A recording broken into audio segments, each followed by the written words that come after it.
السلام علیکم جی، کیا حال چال ہے آپ سب لوگوں کے؟ میں امید کرتی ہوں کہ آپ سب بالکل ٹھیک ہوں گے، خیریت سے ہوں گے۔ ناول بسمل بائی مہر النساء شاہ میر کی یہ 30ویں قسط ہے۔ باب نمبر 13۔ نہیں ہوں کوئی انعام جسے جیت جاؤ۔ قندیلیں روشن تھیں، شادیانے خوشی کے بج رہے تھے۔ کمرے کے کونے میں سکڑی سمٹی سرخ چنریاں اوڑھے ایک دلہن بیٹھی تھی۔ کسی نے کہے دعائیہ حرف، کسی نے یاد کیے ازدواجی زندگی کے باب تلخ۔ مارے تشویش کے دلہن کے ہاتھ ہوئے برف، پھر دھیرے دھیرے ہوا شور بلند۔ مصنف نے کیا تاریخ کا ایک سیاہ باب قلم بند۔ چہمگوئیاں ہوئیں کہیں، سرگوشیاں بھی، پھر دلہن کے کانوں تک یہ بات پہنچی۔ دلہا نسبت سے انکاری تھا، دلہن کے کردار کے متعلق اس کا فرمان جاری تھا۔ کئی لمحے وہ ساکن رہی، کئی لمحے انکاری رہی، پھر معصوم اور بیچاری رہی۔ پھر یکدم ہوا اس کا چہرہ سرخ۔ دلہے نے کہے اس کے باپ کو کچھ لفظ غلط۔ سنبھالے سرخ لباس، ڈھوئے گہنوں کا بار، اٹھے اس کے قدم کمرے پار۔ آنگن میں گھٹنوں کے بل بیٹھا تھا اس کا باپ سوالی، اس کے سامنے کھڑے مرد کا تھا چہرہ خالی۔ جو تم چاہتے ہو فرار رسوائی سے، بھرو میری جیبیں ہر قسم کی عشرت دنیاوی سے۔ نہیں ہوں کوئی انعام جسے تم جیت جاؤ، عروسی لباس میں سرخ چنریاں اوڑھے لڑکی نے آواز اٹھائی۔ نہیں ہوں کوئی بوجھ جسے ڈھوئے میرے خاندان کا مرد، نہیں کوئی کلنک جس کے واسطے روئیں سب سنگ۔ قدم بڑھائے، معاشرے کے نام نہاد اقدار گرائے، آنکھوں میں امید کے دیے جلائے۔ وہ کہہ رہی تھی گردن اٹھائے، ہاں خاندان کی عزتوں کا ٹوکرا اٹھائے۔ نسبت میری طے تھی تم سے، معاہدہ نہیں کاروبار کا کوئی۔ گر میرا ہے کردار خالی، تو تمہارا دائرہ نرا بھکاری۔ کانوں کے تم کچے ہو، لالچ کے بے حد پکے ہو، میرے سامنے ظاہر ہتھ کنڈے ہو۔ محفل سے پھر آواز اٹھی، کسی نے بھیجے تانے، کوئی برسائے لانتے۔ غیرت پہ پھر آئے حرف، گلا گھونٹنے کو آگے آئے نام نہاد مرد۔ ماضی کی وہ دلہن آگے آئی، باپ کے سامنے گھٹنے اور ہتھیلی پھیلائی۔ نہیں ہوں کوئی انعام جسے کوئی جیت جائے، ہوں میں فخر آپ کا، کہا اس نے باپ کو سینے سے لگائے۔ نام کے مردوں نے جو گردن کی اور ہاتھ بڑھائے، مجمع میں چاروں اور اٹھی ہائے۔ کسی بھائی کا وہ بازو تھا جو بنا تھا ڈھال، گھر کے مرد کے سامنے باہر والا لازمی ہوئے شرمسار۔ غیرت پہ اگر قتل ہوئے، مرد کی پھر سب سے پہلے گردن اترے۔ میں ہوں ڈھال، میں ہوں جواب میں سوال، میرے گھر کی عورت میرا مان۔ یوں جو ہر ایرے غیرے ہاتھ رکنے لگیں، بیٹیاں کیوں نام نہاد غیرت پہ کٹنے لگیں۔ مرد کو بھی کوئی ادب سکھاوے، معاشرے کے سب رسم سکھاوے۔ کوئی اسے ہر اٹھتی انگلی، ہر غلیظ نظر پہ اپنی عورت سے پوچھنا سکھاوے۔ پھر ہر غلط مرد باطل ہوگا، ہر بری نظر والا کاذبین میں شامل ہوگا۔ پھر ہر عورت میں اعتماد آوے، پھر ہر کم سن بچی بھٹکنے سے بچ جاوے۔ گردن اٹھا کر، غلط کو آنکھ دکھا کر، نہیں ہوں کسی کا انعام جسے تم جیت جاؤ، کہہ پاوے۔ سیاہ آسمان سے تڑ تڑ برستی بارش میں سرخ رنگ کے لمبے گاؤن والی لڑکی کئی لوگوں کے نرغے میں تھی۔ اس کی گردن پہ انگلیوں کے نشان تھے، کچھ کھرونچے بھی، آنکھیں سوجی ہوئی تھیں، شہد رنگ لمبے بال چہرے اور کندھے کے آگے گر رہے تھے۔ بارش اسے بھگو رہی تھی، اس کے ہاتھوں میں ہتھ کڑیاں تھیں، وہ میکانکی انداز میں چل رہی تھی۔ فرش پہ پھسل کر آتا سرخ گاؤن بے قدر ہو رہا تھا۔ اس کے بازوؤں پہ جو گرفت تھی بے حد سخت تھی، لڑکی کے بازو جیسے جل رہے ہوں، گھاس پہ چلتے ہوئے اسے جیسے ٹھوکر لگی ہو، جوتا ٹوٹ گیا۔ اس نے رکنا چاہا مگر کوئی اس کے لیے نہیں رکا، اسے گھسیٹ کر لے جایا جا رہا تھا۔ جلے ہوئے بازو میں اٹھتا درد برداشت سے باہر تھا۔ کوئی بڑا سا شاہی دروازہ تھا، اس دروازے کے پار لڑکی کی دنیا بدل کر رہ گئی۔ کیمرے، فلیش لائٹس، آوازیں، مائکس، لوگ، جملے، گاڑیاں، سب گڈ مڈ ہو رہا تھا۔ بس ایک بات یقینی تھی، آج کی رات معمولی نہیں تھی۔ آج کی رات کئی زندگیاں تباہ ہونے والی تھیں۔ پولیس کی گاڑیوں کے بجتے سائرن اس کا دماغ معوف کر رہے تھے۔ برستی بارش میں یہ منظر ایک عجیب سی دہشت دل میں بٹھا رہا تھا۔ لوگ اس سے سوال کر رہے تھے، لوگ طنز کر رہے تھے، لڑکی کی سماعتیں سن تھی۔ اس نے پلک چپک کر مجمع کو دیکھنا چاہا، سب دھندلا تھا۔ لوگوں کا جمع غفیر تھا، کیمرے تھے، مائکس تھے، وہ کہاں تھا؟ موجودہ دن سے کچھ روز قبل۔ ہاتھوں میں 2 سفری بستے اٹھائے، اپنے ساتھ چلتی زینیا کو مختلف ہدایات دیتی ہوئی بشر کا چہرہ اسپاٹ تھا۔ دروازے پہ کھڑے ہو کر اس نے کسی لڑکی کو بلایا، بیگز اس کے حوالے کیا اور اسے گھر جانے کو بولا۔ خود وہ اب گھنٹی بجا رہا تھا۔ چادر میں لپٹی لڑکی کی ہتھیلیاں پسینے سے بھیگنے لگیں۔ چادر کے اندر چہرے پہ اضطراب تھا۔ اسی پل دروازہ کھلا اور زیغم باہر آیا۔ اس کی آنکھیں سرخ تھیں اور چہرہ ملال میں ڈوبا۔ اس نے بغیر کچھ کہے راستہ دیا اور ان دونوں کو اندر آنے دیا۔ بشر ایک طرف کھڑا رہا اور اندر عورتوں کو روتے دیکھ زینیا ایک اور امتحان کا شکار ہوئی۔ وہ اس انسان کے لیے کیسے روتی، کیسے دکھ مناتی جس کی طرف سے دل کھٹا تھا۔ وہ دروازے پہ کھڑی رہی۔ برآمدے میں بیٹھی اماں نے اسے دیکھا تو فوراً اٹھ کر اس کے پاس آئیں، اسے گلے لگایا اور اونچا اونچا رونے لگیں۔ کونج کی آنکھیں بھی گیلی تھیں اور زینیا پتھر کا بت بنی اپنی اماں کے ساتھ کھڑی رہی، یہاں تک کہ عروج کی ماں اور عروج نے اس پہ پھٹکار برسانی شروع کر دی۔ بیچ محفل میں اسے عبداللہ کے نام کے طعنے ملے۔ کہا گیا کہ وہ کبھی بھی بالاد کے ساتھ سچی تھی ہی نہیں، اور اس وقت بھی اسے اپنے شوہر کی موت سے فرق نہیں پڑتا کیونکہ عبداللہ واپسی کا عندیہ دے چکا ہے۔ کئی بار ہتک اور جملے بازیوں کا جواب انسان اس لیے نہیں دیتا کیونکہ وہ ایک ایسی جہنم دیکھ کر آیا ہوتا ہے کہ لوگوں کے لفظوں کی سیک اسے چھو بھی نہیں پاتی۔ زینیا حاکم بھی جواب دیے بغیر کھڑی رہی۔ جو زندگی اس نے گزاری تھی وہ یہاں بیٹھے بکتے ہوئے لوگوں نے نہیں گزاری تھی۔ چند پل بعد اس نے خود کو پلٹتے دیکھا۔ عورتیں اسے مزید کوس رہی تھیں کیونکہ وہ خاموشی سے پلٹ گئی تھی۔ لوگوں کو لگتا ہے کہ اگر کسی الزام پہ آپ خاموش رہے تو اس کا مطلب ہے آپ نے وہ کام کیا ہے۔ لوگ نہیں جانتے خاموش رہنے والا ان پہ باقاعدہ لعنت بھیج کر جا رہا ہوتا ہے۔ وہ واپس دروازے تک آئی تھی۔ کونج اور اماں اس کے حکم میں تھیں۔ اسی لمحے برآمدے والے کمرے سے حاکم نواب باہر آئے، ہمیشہ جیسے یا شاید بدلے ہوئے۔ انہوں نے ایک پل زینیا کو دیکھا، وہ بھی انہیں دیکھ کر ٹھہر گئی تھی۔ پھر وہ آگے آئی، اپنی بہن اور عروج کو سخت نظروں سے دیکھا جو اب تک اسے کوس رہی تھیں۔ میری بیٹی پہ بات کرنے سے پہلے 100 دفعہ سوچا کرے ادی، اور اپنی بیٹی کو تمیز سکھائیں۔ نہیں سیکھ سکتی تو میرے گھر دوبارہ مت بھیجیے گا، میرے لیے میری بیٹیاں پہلے آتی ہیں۔ ٹھنڈے ٹھار لہجے میں کہتے وہ آگے بڑھائے۔ ساکت کھڑی زینیا کو اپنے بازوؤں کے حالے میں لیا۔ ان کے مطابق یہ ان کی بیٹی کے لیے سب سے تکلیف دہ لمحہ تھا۔ زینیا نے لرزتے ہاتھ ان کے گرد باندھے۔ حاکم نے اس کے سر پہ ہاتھ پھیرا، ان کی آنکھوں میں نمی تھی۔ اللہ تمہیں صبر دے میری اچھی بیٹی۔ وہ ہنوز ساکت تھی۔ ابا کب اس سے علیحدہ ہوئے، کب وہ سحر ٹوٹا، کچھ خبر نہ ہوئی۔ کب اس کا ہاتھ پکڑے اسے باہر گاڑی میں تک لائے، زینیا کو کچھ بھی سمجھ نہیں آیا سوائے اس کے کہ زندگی میں پہلی بار ابا اس کی طرف تھے۔ وہ حوصلہ جو اسے ملا تھا وہ پہاڑوں جیسا تھا۔ وہ ڈھارس جو اسے نصیب ہوئی تھی اس کا کوئی ثانی نہیں تھا۔ اسے لگا تھا وہ کھڑے کھڑے میدان فتح کر سکتی ہے کیونکہ اس کا باپ اس کے ساتھ تھا۔ گھر آنے کے بعد عجیب سی خاموشی طاری رہی۔ کوئی کسی سے بات نہیں کر رہا تھا، ہر کوئی کسی کونے خدرے میں منہ چھپاتا پھر رہا تھا۔ رات چڑھ آئی تھی جب زینیا حاکم گھر کے پچھلے حصے میں چلی آئی۔ اماں اور دادی کی ہزار نصیحتیں وہ چپ چاپ سنتی رہی تھی، اور جب انہیں یقین ہو گیا کہ اس کے دماغ کو واقعی کچھ ہو گیا ہے تب وہ خاموشی سے روٹی کے ٹکڑے لیے پچھلے صحن میں آ گئی۔ رات ٹھنڈی تھی، آسمان پہ ستارے جگمگا رہے تھے، صحن میں پتے گرے ہوئے تھے اور وہ پنجوں کے بل اس سیاہ کتے کے آگے بیٹھی تھی۔ وہ اسے نہیں بھولا تھا۔ اسے دیکھتے ہی وہ زینیا کے پیروں کو چاٹنے لگا، پھر دم ہلانے لگا۔ وہ چپ چاپ روٹی کے چھوٹے چھوٹے ٹکڑے اس کے آگے ڈالتی رہی۔ سنیں آج ابا نے تمہاری طرفداری کی؟ اپنے عقب سے آتی آواز پہ اس نے مڑ کر دیکھا۔ ہاتھ میں چائے کے 2 مگ لیے بشر اسی طرف آ رہا تھا۔ ابا کو اندازہ ہوا کہ انہوں نے میری شادی بالاد سے کروا کر کتنا غلط کیا۔ اس نے ایک مگ لے لیا۔ اور تمہیں اب تک یہ اندازہ نہیں ہوا کہ تم نے مجھ سے باتیں چھپا کر کتنا غلط کیا؟ زینیا گہری سانس بھر کر رہ گئی۔ تھوڑی دیر بعد وہ دونوں چارپائی پہ ایک دوسرے کے آمنے سامنے بیٹھے ہوئے تھے۔ بشر سنجیدگی سے اسے سن رہا تھا۔ تقریباً 15 منٹ تک وہ اسے سنتا رہا، مکمل یکسوئی اور سنجیدگی سے۔ وہ خاموش ہوئی تو بشر چند پل بعد بولا، تم چاہے کچھ بھی کہو زینی، تمہیں مجھے بتانا چاہیے تھا۔ میں تمہارے اس رویے سے بہت بری طرح ہرٹ ہوا ہوں۔ اس نے آخر میں بس یہی کہا، میں تم پہ دوبارہ اعتبار نہیں کر سکوں گا۔ اگر اس نے تمہیں طلاق دی تھی یا پھر تمہارے ساتھ برا رویہ رکھا تھا تب بھی مجھے اور ابا کو یہ جاننے کا حق تھا۔ تمہارے آگے پیچھے ہم تھے۔ اندھیرے میں پچھلے صحن کی طرف آتی کونز ٹھٹک کے رک گئی۔ بشر کے الفاظ اس کے کانوں میں سیسے کی طرح گھلے۔ میں نے سارے خاندان سے لڑ کر تمہاری خواہشات کے سامنے ہار کر تمہیں بھیجا، اس لیے تاکہ تم مجھے یہ دن دکھا سکو۔ تم میری پوزیشن نہیں سمجھ رہے ہو بشر۔ بکو مت، اس نے بری طرح جھڑکا۔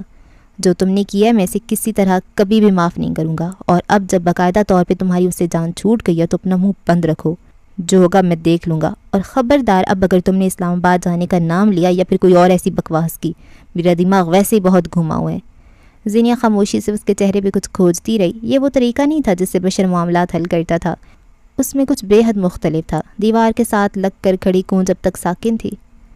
تم عبداللہ سے کیا کہہ کر آئے ہو بشر؟ سوال تھا کہ کیا؟ بشر کے چہرے سے سارے رنگ رخصت ہوئے۔ زینیا بس اس کا چہرہ دیکھ رہی تھی۔ تم نے کیا کیا بشر؟ مجھے سب بتاؤ۔ اس کے گلے میں گلٹی سی ابھر کر معدوم ہوئی۔ خشک لبوں پہ زبان پھری، دیوار کے ساتھ لگ کر کھڑی کونج کا رواں رواں سماعت بن گیا۔ کچھ وقت قبل وہ گاؤں آیا تھا، دادا نے مجھے بھی بلوایا، لیکن دادا نے اسے یہ نہیں بتایا کہ ہم نے تمہاری شادی کہیں اور کر دی ہے۔ اس نے دھیمے لہجے میں کہنا شروع کیا۔ میں اس سے اکیلے میں ملا، مجھے ایسے لگ رہا تھا وہ جان چھڑوا رہا ہے۔ یہ سچ ہے زینیا، اسے تم سے شادی کرنے میں کوئی انٹرسٹ نہیں تھا، وہ بس فارمیلٹی نبھا رہا تھا۔ زینیا بے تاثر چہرے کے ساتھ سنتی رہی۔ وہ جتا رہا تھا کہ وہ تمہارے لیے آیا ہے۔ اس نے بیچ محفل میں تمہاری اسے کی جانے والی کال کا ذکر کیا، مجھے یہ بتایا کہ کس طرح تم اسے شادی کے لیے مری جا رہی ہو۔ میں جج نہیں کروں گا تمہیں، تم نے اسے کال کی، اچھا کیا، اس نے تمہارے ساتھ غلط کیا۔ اس نے زینیا کا چہرہ دیکھا، وہ بے تاثر تھا مگر آنکھوں میں کرچیاں تھیں۔ وہ سر محفل اس کی قصے سنا رہا تھا تاکہ انہیں ذلیل کر سکے، مگر ذلیل ہونے والوں میں زینیا حاکم بھی تو تھی۔ وہ ہر دفعہ انتقام چن کر اسے پس پشت کیوں ڈال دیتا تھا؟ وہ ایک احسان جتانے آیا تھا یا شاید نہیں؟ ہاں ایک بات میں کہہ سکتا ہوں کہ اگر اس کی شادی تم سے نہیں ہوئی تو اسے فرق نہیں پڑے گا۔ یہ سب اس نے مجھ پہ بے حد واضح کر دیا تھا، لیکن پھر کچھ دن قبل اس کا فون آیا تھا۔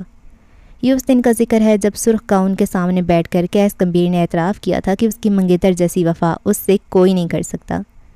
وہ اس دن بہت ہرٹ لگتا تھا۔ اس دن اس نے تمہیں فار گرانٹیڈ نہیں لیا تھا، وہ بہت سیریس تھا، شاید اس کے ساتھ کچھ برا ہوا تھا۔ اس وقت مجھے لگا اسے تمہاری قدر آ گئی تھی۔ کل رات میری اس سے پھر بات ہوئی اور تم نے اسے کہا کہ آؤ میری بہن سے شادی کر لو کیونکہ تمہیں پتہ چل گیا تھا کہ بالاج مر چکا ہے۔ زینیا بات کاٹ کر تحمل سے بولی۔ وہ غصے میں نہیں تھی، وہ چیخی نہیں تھی۔ اپنے اعصاب پہ قابو پانا اگر کوئی کھیل تھا تو زینیا اسے سیکھ رہی تھی۔ ہاں میں نے اس سے کہا کہ 2 ماہ بعد نہیں 6 ماہ بعد آئے اور شادی کی تاریخ لے جائے۔ میں دنیا کو اس وقت ایک بغیرت اور عجیب آدمی لگ رہا ہوں گا، لیکن یقین کرو زینی، میں تمہیں بس وہ دینا چاہتا ہوں جس کی تم نے خواہش کی۔ ایک لمبے عرصے کی ریاضت کے بعد بالآخر عبداللہ آ رہا ہے، مجھے یقین ہے تم اسے بدل دو گی، وہ تمہارے ساتھ اچھا رہے گا۔ میں ابا دادا اور خاندان کو دیکھ لوں گا۔ جو کچھ بھی بالاج نے تمہارے ساتھ کیا اسے بھول جاؤ اور ایک نئی شروعات کرو۔ جو میں تمہیں ساری زندگی نہیں دے سکا وہ اب دے سکتا ہوں۔ وہ ٹکر ٹکر بشر کا چہرہ دیکھتی رہی۔ ہاں اس سب کے پیچھے اس کی کوئی خود غرضی نہیں تھی، مگر وہ بے وقوف آدمی نہیں جانتا تھا کہ وقت بہت کچھ بدل دیتا ہے، اور اسی وقت نے زینیا حاکم کا دل عبداللہ کے لیے بدل دیا تھا۔ تم فکر مت کرو، میں اسے سنبھال لوں گا، تمہیں اندھے کنویں میں نہیں دھکیلوں گا۔ لیکن عبداللہ تمہاری خواہش رہا ہے، میں چاہتا ہوں اسے تمہیں دے دوں۔ تم کیا چاہتی ہو؟ وہ رک کر ایک امید سے اسے دیکھنے لگا۔ کونج بھی اس کے جواب کی منتظر رہی۔ اس نے تمہیں یہ بتایا کہ اپنی منگیتر کے بعد وہ ایک اور شادی کرنے کا ارادہ رکھتا ہے؟ بہت دیر بعد وہ عام سے انداز میں بولی۔ بشر ٹھہر گیا۔ یہ تم سے کس نے کہا؟ عبداللہ نے۔ یوں سمجھ لو کہ میں نے اسے دوبارہ کال کی تھی۔ وہ ایسا نہیں کر سکتا، اس نے مجھ سے وعدہ کیا وہ تمہیں خوش رکھے گا۔ ہاں لیکن اس نے یہ وعدہ بھی نہیں کیا کہ میرے ساتھ ساتھ وہ کسی اور کو بھی خوش رکھے گا۔ اس نے گہری سانس لی، بشر کا دھواں دھواں ہوتا چہرہ دیکھا۔ تم اسے اتنا نہیں جانتے جتنا تمہیں لگتا ہے۔ عبداللہ پرت در پرت کھلتا ہے۔ اسے جاننے میں کچھ وقت لو، پھر جو تم چاہو گے میں وہ کرنے کو تیار ہوں۔ فی الحال عبداللہ کا ذکر وہ اسی طرح ختم کر سکتی تھی، سو اس نے کر دیا۔ وہ یہاں ایک لمبی چھٹی پہ آئی تھی، بہت جلد وہ بشر کو عبداللہ سے خائف کر سکتی تھی۔ کیا شے ہے یہ خواہشات؟ ایک وقت میں انسان ان کے حصول میں ہلکان ہوا جاتا ہے اور ایک وقت بعد وہ ان سے بھاگتا ہے اور بچاؤ کا سامان پیدا کرتا ہے، اور ایسے کئی اسباق کے بعد بھی انسان کو اپنے فیصلے سب سے درست لگتے ہیں۔ ہاں یہ بے وقوف اور دوغلی مخلوق۔ آدھے عرب کی آنکھوں کے آگے ایک سفید پنہ تھا، اس سفید پنے پہ ایک بے رنگ خاکہ تھا، ایک ادھیڑ عمر مرد اور اس کے سامنے بیٹھا کم سن بچہ۔ رفتہ رفتہ خاکے میں رنگ بھر گئے، اللہ کے حکم سے ان میں روح پھونکی گئی، اور اب وہ خاکے کے پتلے نہیں انسان تھے، وہ دونوں جیتے جاگتے انسان تھے۔ تیسرا انسان ان کی دائیں طرف تھا۔ حاتم تم ایک بار پھر اپنے گھر کی بات کرو نا، یہ کیسے ہو سکتا ہے کہ وہ ہمیں قبول نہ کریں؟ اب ایک لمبا وقت ہو گیا ہے۔ غزالی آنکھوں والی عرب عورت محبت کے چکر میں صحرا چھوڑ جس سمندر کے پیچھے آئی تھی وہ کھارے سے بھی زیادہ کھارا تھا۔ یہاں آنا تمہاری چوائس تھی اسنا، مجھ سے شادی اور یہ، اس نے بیڈ کی ایک طرف بیٹھے 10 سالہ بچے کی طرف اشارہ کیا، یہ بھی تمہاری چوائس تھا۔ آزاد ماحول سے اٹھا کر تمہیں گھر پہ لا کر نہیں بٹھایا، کاروبار دیا تمہیں، شہرت ہے تمہارے پاس، اور اس سب کے بدلے تمہیں صرف اور صرف مجھ سے وفادار اور تابع دار رہنا ہے، اور ان سب کے بدلے صرف اور صرف تمہیں جہاں رکھوں وہاں رہنا ہے۔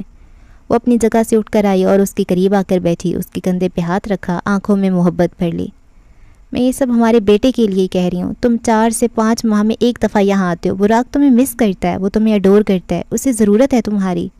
حاتم اپنی جگہ سے اٹھ کھڑی ہوئے، ایک بیزار سی نگاہ اپنی بیوی پہ ڈالی۔ 12 سال قبل وہ محبوبہ تھی، خوبصورت بھی لگتی تھی اور قابل برداشت بھی۔ آج وہ ان کے لیے کچھ نہیں تھی۔ وہ سعودی عرب جاتے رہتے تھے اور اپنے کسی دوست کے توسط ان کی ملاقات اسنا سے ہوئی تھی۔ وہ ایک مڈل کلاس گھرانے سے تھی اور ان دنوں اس کا ماڈلنگ کیریئر عروج پہ تھا۔ اسنا ہارڈ کور فیمنسٹ تھی۔ حاتم اور اس کی ملاقاتوں کا سلسلہ چل نکلا، مگر ہر دفعہ ہر ملاقات کے بعد وہ مرد اس حقیقت کو جھٹلا نہیں سکا کہ اس عورت کے خیالات اور اس کا کام وہ اس سے سخت اختلاف رکھتا ہے اور رکھتا رہے گا۔ ان دونوں کے درمیان شادی سے قبل بہت جھگڑے ہوئے۔ وہ اسنا کی غیر مردوں سے میل ملاقات اور اس پیشے سے سخت مخالفت رکھتا تھا۔ ہاں، مگر یہ ایک حقیقت تھی کہ اسے اس عورت سے محبت بھی تھی۔ وہ اس کا خیال رکھتا تھا، اس کی حفاظت کرتا تھا، اور انہی دنوں اس نے اپنی ٹیکسٹائل کمپنی میں اسے شریک کر لیا۔ اسنا کی ضد اور آنسوؤں کے آگے ہار کر وہ اسے شادی بھی کر چکا تھا۔ نکاح البتہ خفیہ رکھا گیا۔ وہ سعودیہ سے اس کے ساتھ پاکستان آ گئی، مگر وہ حاتم کی زندگی کا سب سے غلط فیصلہ تھی۔ چند ہی ماہ کے اندر اندر اسے اپنے محبوب شوہر میں خامیاں دکھنے لگیں اور اسے اپنے حقوق سلب ہوتے ہوئے محسوس ہوئے۔ حاتم نے ہر طرح سے اس کا خیال رکھا، محبت نچھاور کی، مگر وہ شوہر کو پالتو جانور بنا کر رکھنا چاہتی تھی، جو کہ ممکن نہ ہو سکا۔ اس کے اور حاتم کے درمیان دوریاں آ گئیں۔ وہ نہ چاہتی ہوئے بھی اس زبان دراز اور نافرمان بیوی سے دور ہوتا چلا گیا۔ اسنا نے نہ خود کو بدلنا تھا نہ وہ بدلی۔ اب ان دونوں کو تعلق کھوکھلا تھا۔ اسنا اپنے مفادات کی خاطر اس سے جڑی تھی اور حاتم شاید دور کہیں اسے آج بھی امید تھی کہ وہ عورت بدل سکتی ہے۔ اس سے محبت چھوڑ چکا تھا، انسانیت اور شفقت باقی تھی۔ اسے آج بھی اسی شفقت کی نظر سے دیکھتا تھا اور آج بھی اس کے دل میں وہی انسانیت تھی جس کے تحت وہ شادی نبھا رہا تھا۔ ماضی کے قصوں پہ سرمئی راکھ ڈالتے ہوئے حال کے رنگوں میں واپس آتے ہیں۔ وہ میرا بیٹا ہے اسنا، اسے کیا چاہیے، اس کے لیے کیا بہتر ہے، تم سے زیادہ بہتر طریقے سے میں سمجھ سکتا ہوں۔ انہوں نے گردن پھیر کر براق کو دیکھا۔ وہ خاموشی سے انہیں تک رہا تھا۔ تمہیں مجھ سے کوئی شکایت ہے براق؟ وہ اس کے پاس آ کر بیٹھے، محبت سے اپنے بیٹے کو تکا۔ وہ محرومیوں کا مارا بچہ، وہ پیس میکر بچہ اپنے ماں باپ کے درمیان اختلاف کی وجہ نہیں بن سکا اور محض مسکرا دیا۔ دیکھا، وہ ٹھیک ہے اور خوش ہے، اور ایک دن وہاں سکندر بن کر جائے گا۔ میں لے کر جاؤں گا اسے، اور اگر میں نہیں لے کر جا سکا تو براق خود جائے گا۔ تم میرے بیٹے کے لیے فکرمند ہونا چھوڑ دو۔ اس روز حاتم نہیں جانتے تھے چند سال بعد وہ اسے وہاں لے کر جانے کا سوچیں گے بھی نہیں۔ خاکے میں براق حنیف کا نقشہ بے رنگ ہوتا گیا۔ یہ وہ دن تھا جب براق نے پہلی بار باپ اور ماں دونوں کی سنی اور فائدہ ہوا۔ اس بار بابا جاتے بھی مسکراتے ہوئے گئے تھے۔ ممی کا موڈ کئی دن اچھا رہا تھا۔ یہ وہ دن تھا جب اس نے سننا شروع کیا تھا اور انت کہیں نظر نہیں آ رہا تھا۔ چند سال بیتے اور زندگی کی پینٹنگ میں مختلف رنگ بھرتے چلے گئے۔ وہ بچہ باپ کی محبت کے لیے ترسا بہت تھا، مگر کہا نہیں۔ وہ ماں کے لیے ایک اچھے شوہر کی خواہش رکھتا تھا اور اس نے اس خواہش کے لیے عمر سے زیادہ محنت کی۔ خواہشیں مار کر دل کی دل میں رکھ کر اپنے تمام درد اپنے آپ تک محدود رکھتے ہوئے اس نے زندگی میں کئی سال گزار دیے۔ پینٹ ہاؤس کے کمرے میں 2 کردار تھے۔ خاکہ بے رنگ تھا، مگر دیوار پہ لگی پینٹنگ سے سارے رنگ کھینچ کر اتارو، چھڑی گھماؤ تو کرداروں کے خاکے ایک بار پھر رنگین ہوئے۔ حاتم نواب براق کے سامنے بیٹھے ہوئے تھے۔ وہ دیوار کے ساتھ لگ کر کھڑا تھا، گردن جھکا رکھی تھی۔ حاتم نے اپنا موبائل نکال کر میز پہ رکھا۔ اسکرین پہ ایک لڑکی کی تصویر چمک رہی تھی، گندمی چہرہ، سیاہ آنکھیں، گھنگریالے بال اور چہرے پہ ہلکی سی مسکراہٹ۔ وہ 18 سال کی عمر میں بھی لوگوں کو مرعوب کرنے کی صلاحیت رکھتا تھا۔ عبداللہ زمان، انہوں نے تعارف کروایا۔ براق آگے آیا، جھک کر موبائل پہ ایک نگاہ ڈالی۔ اس نے ہاتھ بڑھا کر موبائل اٹھانا چاہا۔ اس دنیا میں اگر مجھے سب سے زیادہ کسی سے محبت ہے تو وہ عبداللہ ہے۔ اس کا ہاتھ ساکت ہو گیا۔ اس نے ناسمجھی سے باپ کو دیکھا۔ میں نے اسے بیٹوں کی طرح سمجھا ہے، شاید اس سے بھی بہت زیادہ۔ کوئی تکلیف اس پہ آئے اس سے پہلے میں اس وجہ کو ہی ختم کر دیتا ہوں۔ براق گھٹنوں کے بل نیچے بیٹھ گیا، موبائل پہ چمکتی تصویر دیکھی، پھر تصویر سلائیڈ کی۔ براق نے اس تصویر کو دیکھا۔ وہاں کوئی 17-18 برس کا لڑکا تھا اور اس کے ساتھ حاتم کھڑے تھے۔ لڑکی کی سیاہ آنکھیں بے حد روشن تھیں، لبوں پہ ایک جاندار مسکراہٹ تھی، مگر براق اس لڑکے کے کندھوں پہ پھیلا اپنے باپ کا بازو دیکھ رہا تھا۔ اس کے ساتھ مسکرا رہے تھے۔ یہ لمحات براق کو کبھی بھی میسر نہیں رہے تھے۔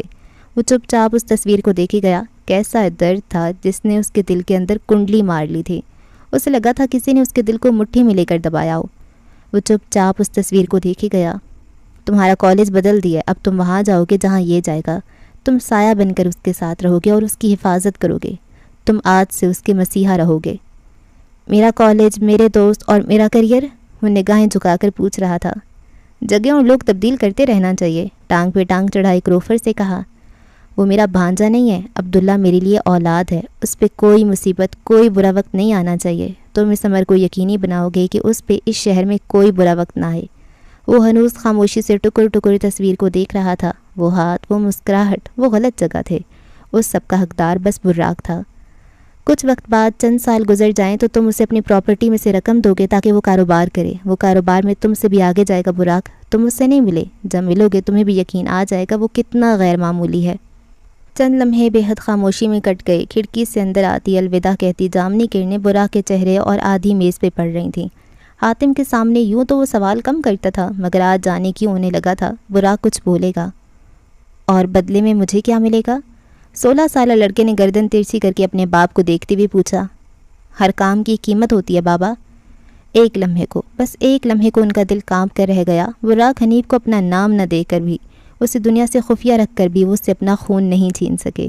سیاہکاری میں وہ اپنے باپ سے زیادہ سیاہ تھا, ریاکاروں میں اس کا درجہ اعلیٰ تھا. وہ کئی لمحے کچھ کہہ نہیں سکے. کیا چاہیے تمہیں؟ میرا حصہ, میرا نام, اس شہر میں آپ کی تمام جائیداد, اور جہاں سے میرا تعلق نکلتا ہے وہاں واپسی. بے حد ہلکی اور تابیدار آواز میں اپنا مدعا سنایا گیا. گردن اب بھی نہیں اٹھائی. تمہارا نام ایک دن تم خود واپس لوگے. جہاں سے تمہارا تعلق نکلتا ہے وہاں جانے کے راستے ہموار کرو, اور اس شہر میں میری تمام جائیداد تمہاری ماں کے نام ہے. تو واپس لے لیں, وہ گردن جھکائے سہولت سے بولا. حاتم کا سانس سینے میں اٹکا تھا. یہ لڑکا اپنی ماں کا بھی نہیں. مجھے سب کی زیادہ ضرورت ہے اور حق بھی. حاتم گہری سانس لے کر رہ گئی. قمیض کے اگلے 2 بٹن کھولے. انہیں گھٹن ہونے لگی تھی. تمہیں ہر وہ شے ملے گی جو تمہیں چاہیے, لیکن تم عبداللہ کے ساتھ کوئی دغا نہیں کرو گے. وہ جو کہے گا, جیسا کہے گا, تمہیں سب کرنا ہوگا. اگر تم میرے بیٹے ہو تو تم میرے خلاف نہیں جاؤ گے.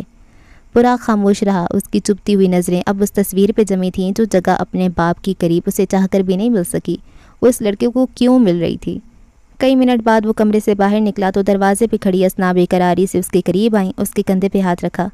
کیا کہا تمہارے بابا نے؟ براق نے تھکی تھکی نظریں اٹھا کر اسے دیکھا. حکم سنایا ہمیشہ کی طرح. مجھے ماننا پڑا ہمیشہ کی طرح. میں یہ سب کچھ آپ کے لیے کرتا ہوں ممی. مجھے کسی اور شے سے کوئی غرض نہیں ہے. میں سب کچھ آپ کے لیے برداشت کر رہا ہوں. اس کی آنکھوں میں نمی امڑ آئی. کوئی انسان اصل زندگی میں اتنا بڑا اداکار کیسے ہو سکتا ہے؟ اسنا نے اس کا ہاتھ اپنے ہاتھ میں لیا اور لب بھینچ لیے. اندر جو کچھ ہوا تھا وہ براق سے پہلے اسنا جانتی تھی. انہیں اپنے شوہر سے سخت نفرت محسوس ہوئی اور بیٹے سے محبت کا گراف بڑھ گیا. ان کا معصوم بیٹا.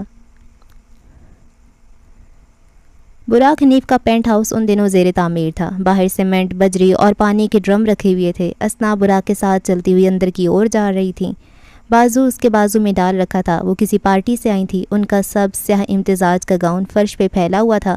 اندر آنے کے بعد یوں لگا جیسے کسی بے رنگ دنیا سے وہ دونوں قوس و قزح سے مزین کسی دنیا میں داخل ہو گئے ہوں. اندر زرد بتیاں تھیں اور فرنیچر بکھرا ہوا تھا. وہ گھر تیار ہونے کے بعد باقاعدہ آنکھوں کو خیرہ کر سکتا تھا. اچھی جگہ ہے براق, اسنا ستائش سے بولیں. لیکن تم ہمارا گھر کیوں چھوڑنا چاہتے ہو؟ ممی میں صرف یہ گھر بنوا رہا ہوں. چھوڑنے کی بات تو کبھی کی ہی نہیں میں نے. وہ دونوں سفید کپڑا ہٹا کر ایک نیلے رنگ کے صوفے پہ آ کر بیٹھے. براق نے ایک ٹانگ موڑی اور دوسرا ٹانگ نیچے جھول رہی تھی. جانتے ہو مجھے رہ رہ کر خیال آتا ہے کہ میں نے تمہارے باپ سے شادی کر کے غلطی کر دی. آج کل یہ خیال بہت زیادہ آنے لگا ہے. حالانکہ وہ بہت اچھے شوہر ہیں ممی. براق ٹوک گیا. لبوں پہ ہلکی مسکراہٹ تھی. وہ بہت اچھا شوہر ہے. کبھی میرے ساتھ کسی معاملے میں زور زبردستی نہیں کی. کبھی مجھے بے عزت نہیں کیا. میرے ساتھ کچھ برا نہیں کیا. لیکن وہ تمہارے ساتھ غلط کر رہا ہے. ایک وقت تھا جب مجھے لگتا تھا اس کا مل جانا بہت ہے. لیکن اب میں سوچتی ہوں یہ بہت نہیں تھا. ایک بے نام رشتہ, ایک اولاد جسے کوئی عزت کی نظر سے نہیں دیکھتا, اور کروڑوں اربوں کی جائیداد جو کبھی تمہارا مقدر نہیں بن سکے گی. میں نے بہت غلط فیصلہ کر لیا براق. اسنا کی بڑی بڑی عربی آنکھوں میں حزن تھا. یہ نام, زندگی, یہ چھینے ہوئے حقوق, مجھے یہ سب بہت کھلتا ہے. براق نے گہری سانس لی اور ماں کا ہاتھ اپنے ہاتھوں میں لیا. پھر ہلکا سا دبایا. یہ ان دونوں کا تسلی دینے کا انداز رہا تھا. تمہارے بابا نے مجھ سے اپنی جائیداد تک چھین لی. کیا مجھے نہیں پتا وہ یہ سب کس کے حوالے کرے گا؟ براق سادگی سے انہیں دیکھتا رہا, یوں جیسے اسے تھوڑی معلوم تھا. تم اپنے بابا کو مس کرتے ہو نا؟ وہ ہر 4-5 ماہ بعد آ تو جاتے ہیں یار. یہ پوچھنے کہ عبداللہ کیسا ہے. کہتی ہوئی آنکھ سے ایک آنسو ٹوٹ کر گرا. انہوں نے کبھی تمہیں وہ محبت نہیں دی جو تم ڈیزرو کرتے تھے. تمہیں دکھ نہیں ہوتا؟ براق لب کاٹتے ہوئے چند لمحے خاموش رہا. پھر نگاہیں اٹھا کر اپنی ماں کو دیکھا. مجھے بابا سے ڈر لگتا ہے ممی. اس کی آواز بے حد ہلکی تھی. مجھے لگتا ہے اگر میں ان کی کوئی بات نہیں مانوں گا تو وہ 4 ماہ بعد آنے والا وزٹ 4 سال میں بدل جائے گا. میں ان کو کھونا نہیں چاہتا. لیکن بابا کے ساتھ مجھے میرے نام سے بھی محبت ہے. انہیں عبداللہ عزیز ہے کیونکہ وہ روایات کا پاسدار ایک جنٹل مین ہے. کیونکہ وہ ایک دن زینیہ حاکم سے شادی کرے گا. کیونکہ وہ مسائل حل کرنا جانتا ہے. میں ویسا بننا چاہتا ہوں. مجھے وہ چاہیے جو اس کے پاس ہے. وہ سب جو اس کا ہے. براق, انہوں نے جیسے ہول کر اس کے ہاتھ اپنے ہاتھوں میں لیے. یہ بہت مشکل کام ہے. وہ تخت تاج اور تمہاری شناخت اسے حاصل کرنا بہت مشکل ہے. اس سب کے پیچھے مت جاؤ. وہ سب اگر کوئی انسان دے سکتا ہے تو تمہارا باپ ہے. وہ نہیں دے سکتا تو کوئی نہیں دے گا. اوکے ممی, وہ سہولت سے بولا. اسنا اسے دیکھ کر رہ گئیں. تم اپنے باپ کو ثابت کرنا چاہتے ہو کہ وہ غلط تھے اور تم صحیح. عبداللہ اوور ریٹڈ اور تم اصل. نہیں ممی, ایسا نہیں ہے کچھ, بکتا تھا کاذب. تمہارے بابا غلط نہیں ہیں براق. انہوں نے جیسے سمجھانے کی کوشش کی ہو. براق نے ہمیشہ کی طرح سادگی اور تابعداری سے گردن اس بات میں ہلا دی, مگر اسنا کو یقین سا ہو چلا تھا کہ براق حنیف وہ نہیں ہے جو وہ دکھائی دیتا ہے. سبز لباس والی عورت کا چہرہ سفید پڑ گیا تھا. اولاد کے متعلق ماؤں کے الہام جھوٹے نہیں ہوتے. کہانی کے ایک اور پھیکے رنگوں والے منظر میں 3 لوگ لون کی کرسیوں پہ موجود تھے. ہر شے بے رنگ اور زرد سی نظر آ رہی تھی, یہاں تک کہ ایک گرگٹ گلابی, نیلے, سرمئی اور سبز پھولوں کے اوپر سے گزرتا ہوا گیا. اپنا چنا ہوا ہر رنگ اس نے اس منظر کو دان کیا, اور اب جو نظر کے سامنے ہے وہ بے حد رنگین ہے.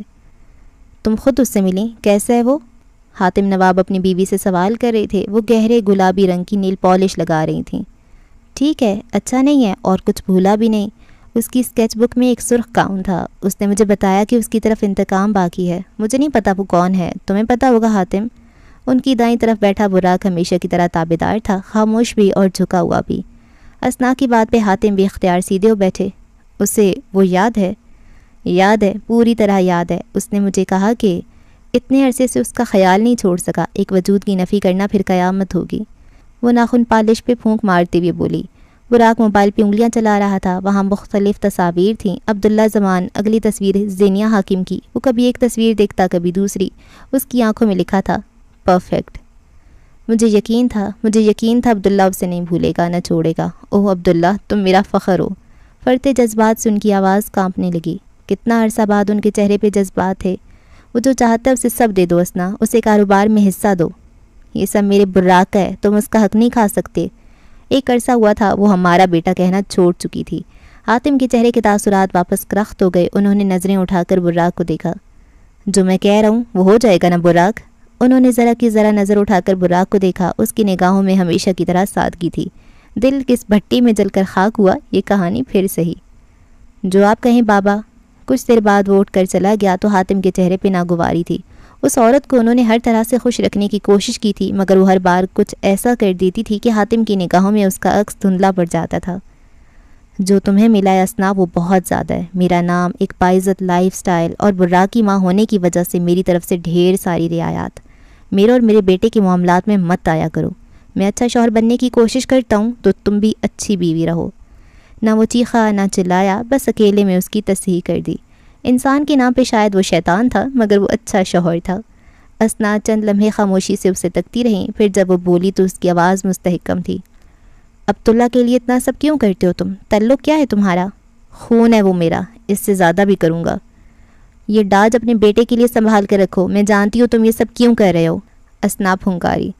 تمہارا پلان صاف تھا, مقصود اور زمان کو راستے سے ہٹا دینا, کیونکہ مقصود تمہارے مقابلے الیکشن جیت جاتا اور زمان کی وجہ سے گاؤں میں تمہاری ساکھ, تمہاری زمینیں خراب ہو رہی تھیں اور پھر بہت کچھ غلط ہو گیا. تم نے کبھی نہیں سوچا تھا اس سب میں تم اپنی ماں جیسی بہن کھو دو گے, اپنے بھانجے کھو دو گے, اور اس دنیا میں جو تمہیں سب سے محبوب ہے اسے اپنے خلاف کر لو گے.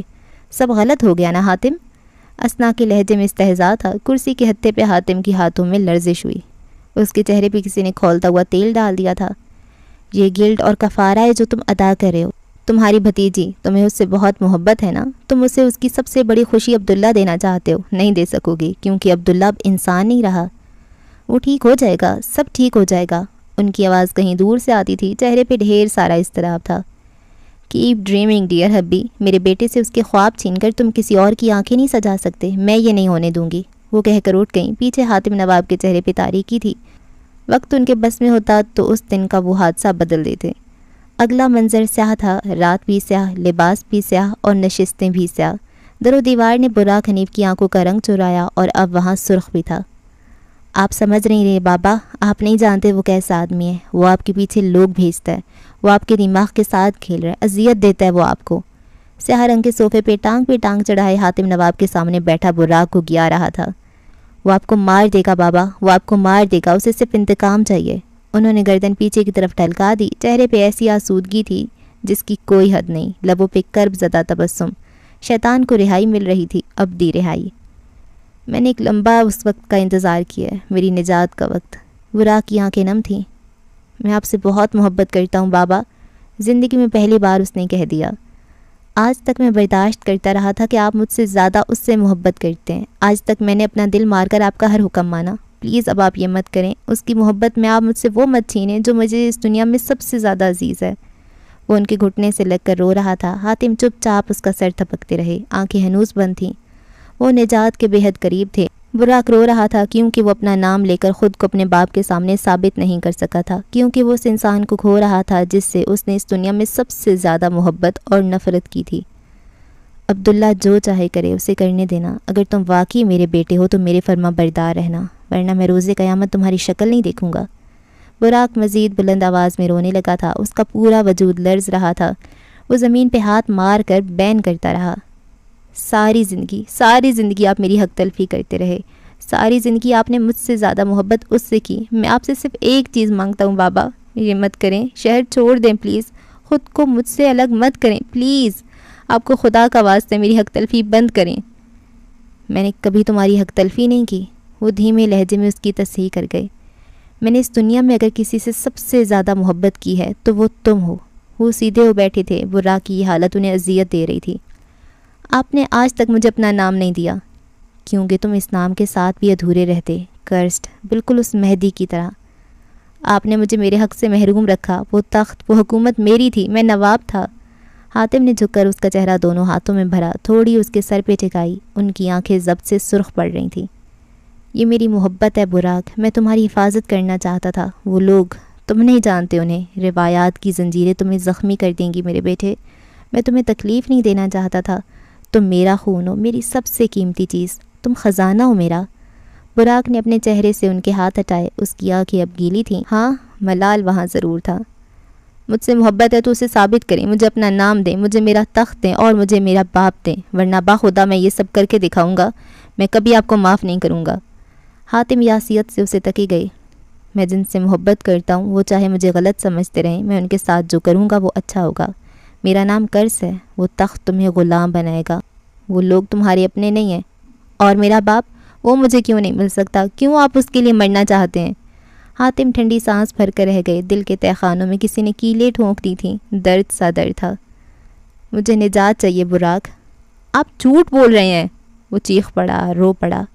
آپ سب کچھ عبداللہ کے لیے کر رہے ہیں، آپ نے کبھی میرے لیے کچھ نہیں کیا۔ اس نے آستین سے آنکھیں رگڑیں۔ یہ میری آزادی ہے، عبداللہ مجھے میرے غموں سے نجات دلائے گا۔